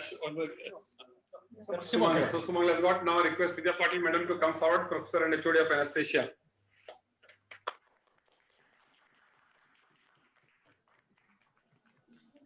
So all this was possible because of our IT department, which could cover uninterruptedly, very nicely. And they are not the real professional commercial IT people, but a very oriented as well as very institutional persons. So I call upon Dr. Deepak Chavan, Associate Professor of Surgery, IT Chairman, to come and get his appreciation from our Vice Chancellor. All of you can come. Then similarly, Anand Patil, who is also doing a wonderful job. He was the backbone. Yes, sir. So he was the backbone, and we appreciate his effort, and we look forward for more of these things. Then we have Sudhir, very silently works, and he is always known for his soft skills. And I request, it is my honor as I listening to you to Sudhir. Right. Okay. So we thank all the organizers for doing a wonderful job for the university and to the college. We look forward to similar association and do many more things so that we all grow together. Thank you one and all. Thank the foreign delegates, sir. Thank you very much. Thank you very much, all of you. And just now the end of that, the last vote of thanks by Dr. Kailash Churchan, the Joint Organizing Secretary, to conclude the session. Thank you, please, Dr. Kailash, please go ahead. Quick. Respected Vice Chancellor Dr. M.S. Biradar, sir, respected Dean and Principal Dr. Arvind Patil, sir, Professor Kushal Das, and all the dignitaries and participants who are connected with us through the virtual platform. A very good evening to you all. I am Dr. Kailash Churchan, Dr. Joint Organizing Secretary. Feel extremely privileged to have been asked to propose a vote of thanks on this auspicious occasion. The single greatest cause of happiness is gratitude. I, on behalf of BLDE deemed to be university and UNESCO UNITWIN network, extend our heartfelt gratitude to Professor Cynric Aripatan, UNESCO Chair Life Science and Coordinator of UNESCO UNITWIN Network, Republic of Armenia, for being an instrumental in guiding the organizers constantly with his vast knowledge and experience and making this event the most memorable one. Thank you very much, sir. I like to thank Professor Fahmi Ahmed, UNESCO Natural Science Policy Chief at UNESCO headquarters in Paris, for giving us all the support and guidance to make this 4th UNESCO web seminar under the UNESCO Chair Life Sciences. Thank you very much, sir. I thank the keynote speaker, legendary scientist, Professor David Carpenter, distinguished chair professor of public health at University of Albany, USA, for his constant support. Thank you very much, sir. I would like to express our sincere thanks to Dr. M.B. Patil, Chancellor, BLDE deemed to be university, for giving us all the encouragement and support throughout this event. Thank you very much, sir. I'm very much thankful to Dr. M.S. Biradar, Vice Chancellor, BLDE deemed to be university, for being with us and extending his unconditional support throughout this event. Thank you very much, sir. My sincere thanks to all the guests of honor, Dr. Sashivala Singh of Naipur, Hyderabad, Professor K.N. Sharma, the youngest Vice Chancellor in the world from Victoria University, Uganda, Professor Siki Kokate, former President of Pharmacy Council of India and Vice Chancellor of Kakatiya and KLE Universities, Professor E. Vijayan, President of Society for Biotechnologists of India. I also sincerely thank Dr. Arvind V. Patil, Dean and Principal, Shri B.M. Patil Medical College, Hospital and Research Center, Vijayapur, for giving us all the necessary guidance and support in making this event successful. Thank you very much, sir. I also like to express our sincere appreciation and sincere gratitude to Dr. Kushal K. Das, Convener, UNESCO UNITWIN Coordinator, India, for his untiring efforts and constant guidance right from the day one of the preparation to till today and making this event a successful one. Thank you very much, sir. I also like to thank Professor Hamid, Hamid for his constant guidance and making this event a successful one. Thank you very much, sir. I thank all the invited speakers and chairpersons of the sessions for their unique and outstanding contributions to move forward scientific spirits in the UNESCO Web Seminar. I congratulate UNESCO UNITWIN Medal of Merit Award winners and Certificate of Merit winners and all the participants of this seminar. I also like to convey my sincere thanks to all the faculty members and research students of BLD University and other institutes of BLD associations for their valuable support. I would like to express our sincere thanks and appreciation to organizing chairpersons Dr. Vidya A. Patil and Dr. Sumangala Patil, organizing secretary Dr. Lata Mullur, chairman scientific committee Dr. R.B. Kotnar, and members of scientific committee Dr. Sri Lakshmi Patil, Dr. Pachi Kulkarni, Dr. Swastika Das, and Dr. Pallavi Kante, who have contributed immensely in making this a very successful event. Thank you very much to you all. I would also like to express heartfelt thanks to Dr. Deepak Chauhan, Chairman IT Department, and all other staff of IT Department of the university for playing a vital role in making this event a grand success. Special thanks to Mr. Anand Patil, Mr. Sudhir, and Mr. Iraya Matpati, and all the office staff of the university. I would also like to thank the print and electronic media for giving this event a wide coverage. I'd also like to thank all the people who have contributed directly or indirectly in making this web seminar a successful one. I might have not mentioned some of the names because of the time restriction. I apologize for that. Lastly, I thank the organizing committee for giving me this wonderful opportunity to present the vote of thanks. Thank you one and all. Thank you very much. Thank you, Professor Sidari. Thank you, Professor Hamid. Thank you, all the distinguished scientists like Mary and all. Thank you. Bye-bye. Stay safe and stay blessed. Thank you very much.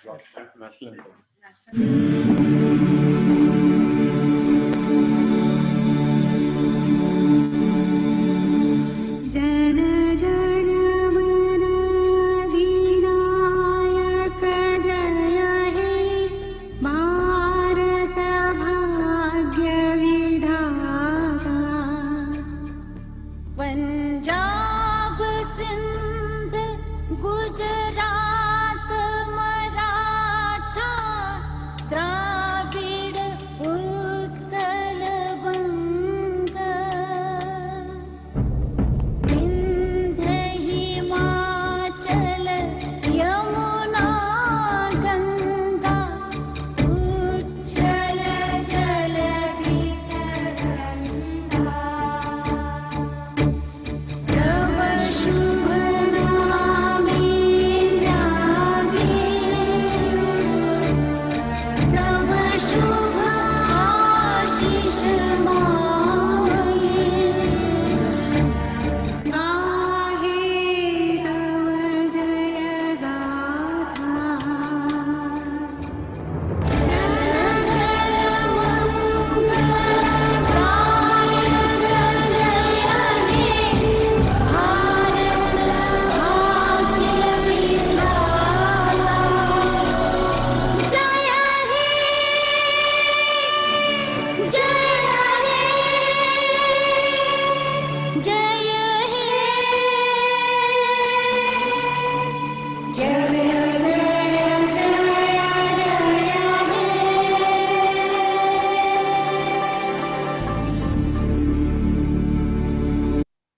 Thank you. Thank you.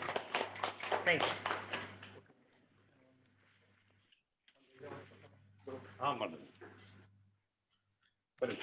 Thank you. Thank you very much.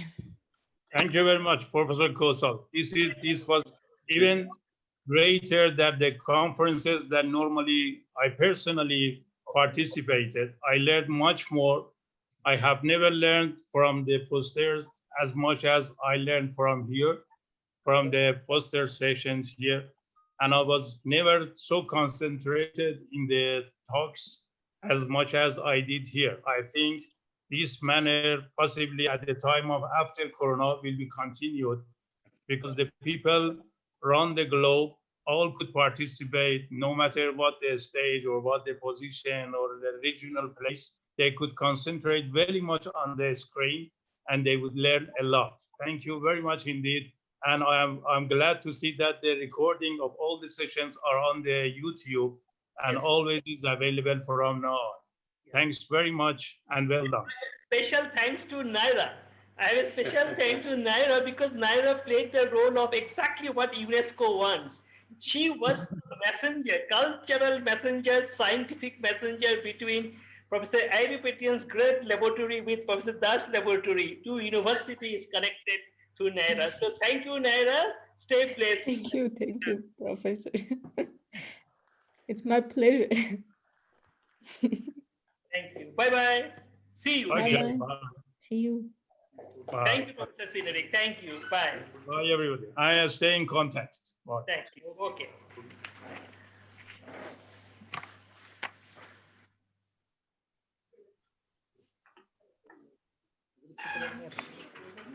कुछ है क्या आपका university successful webinar हुआ कुछ है क्या token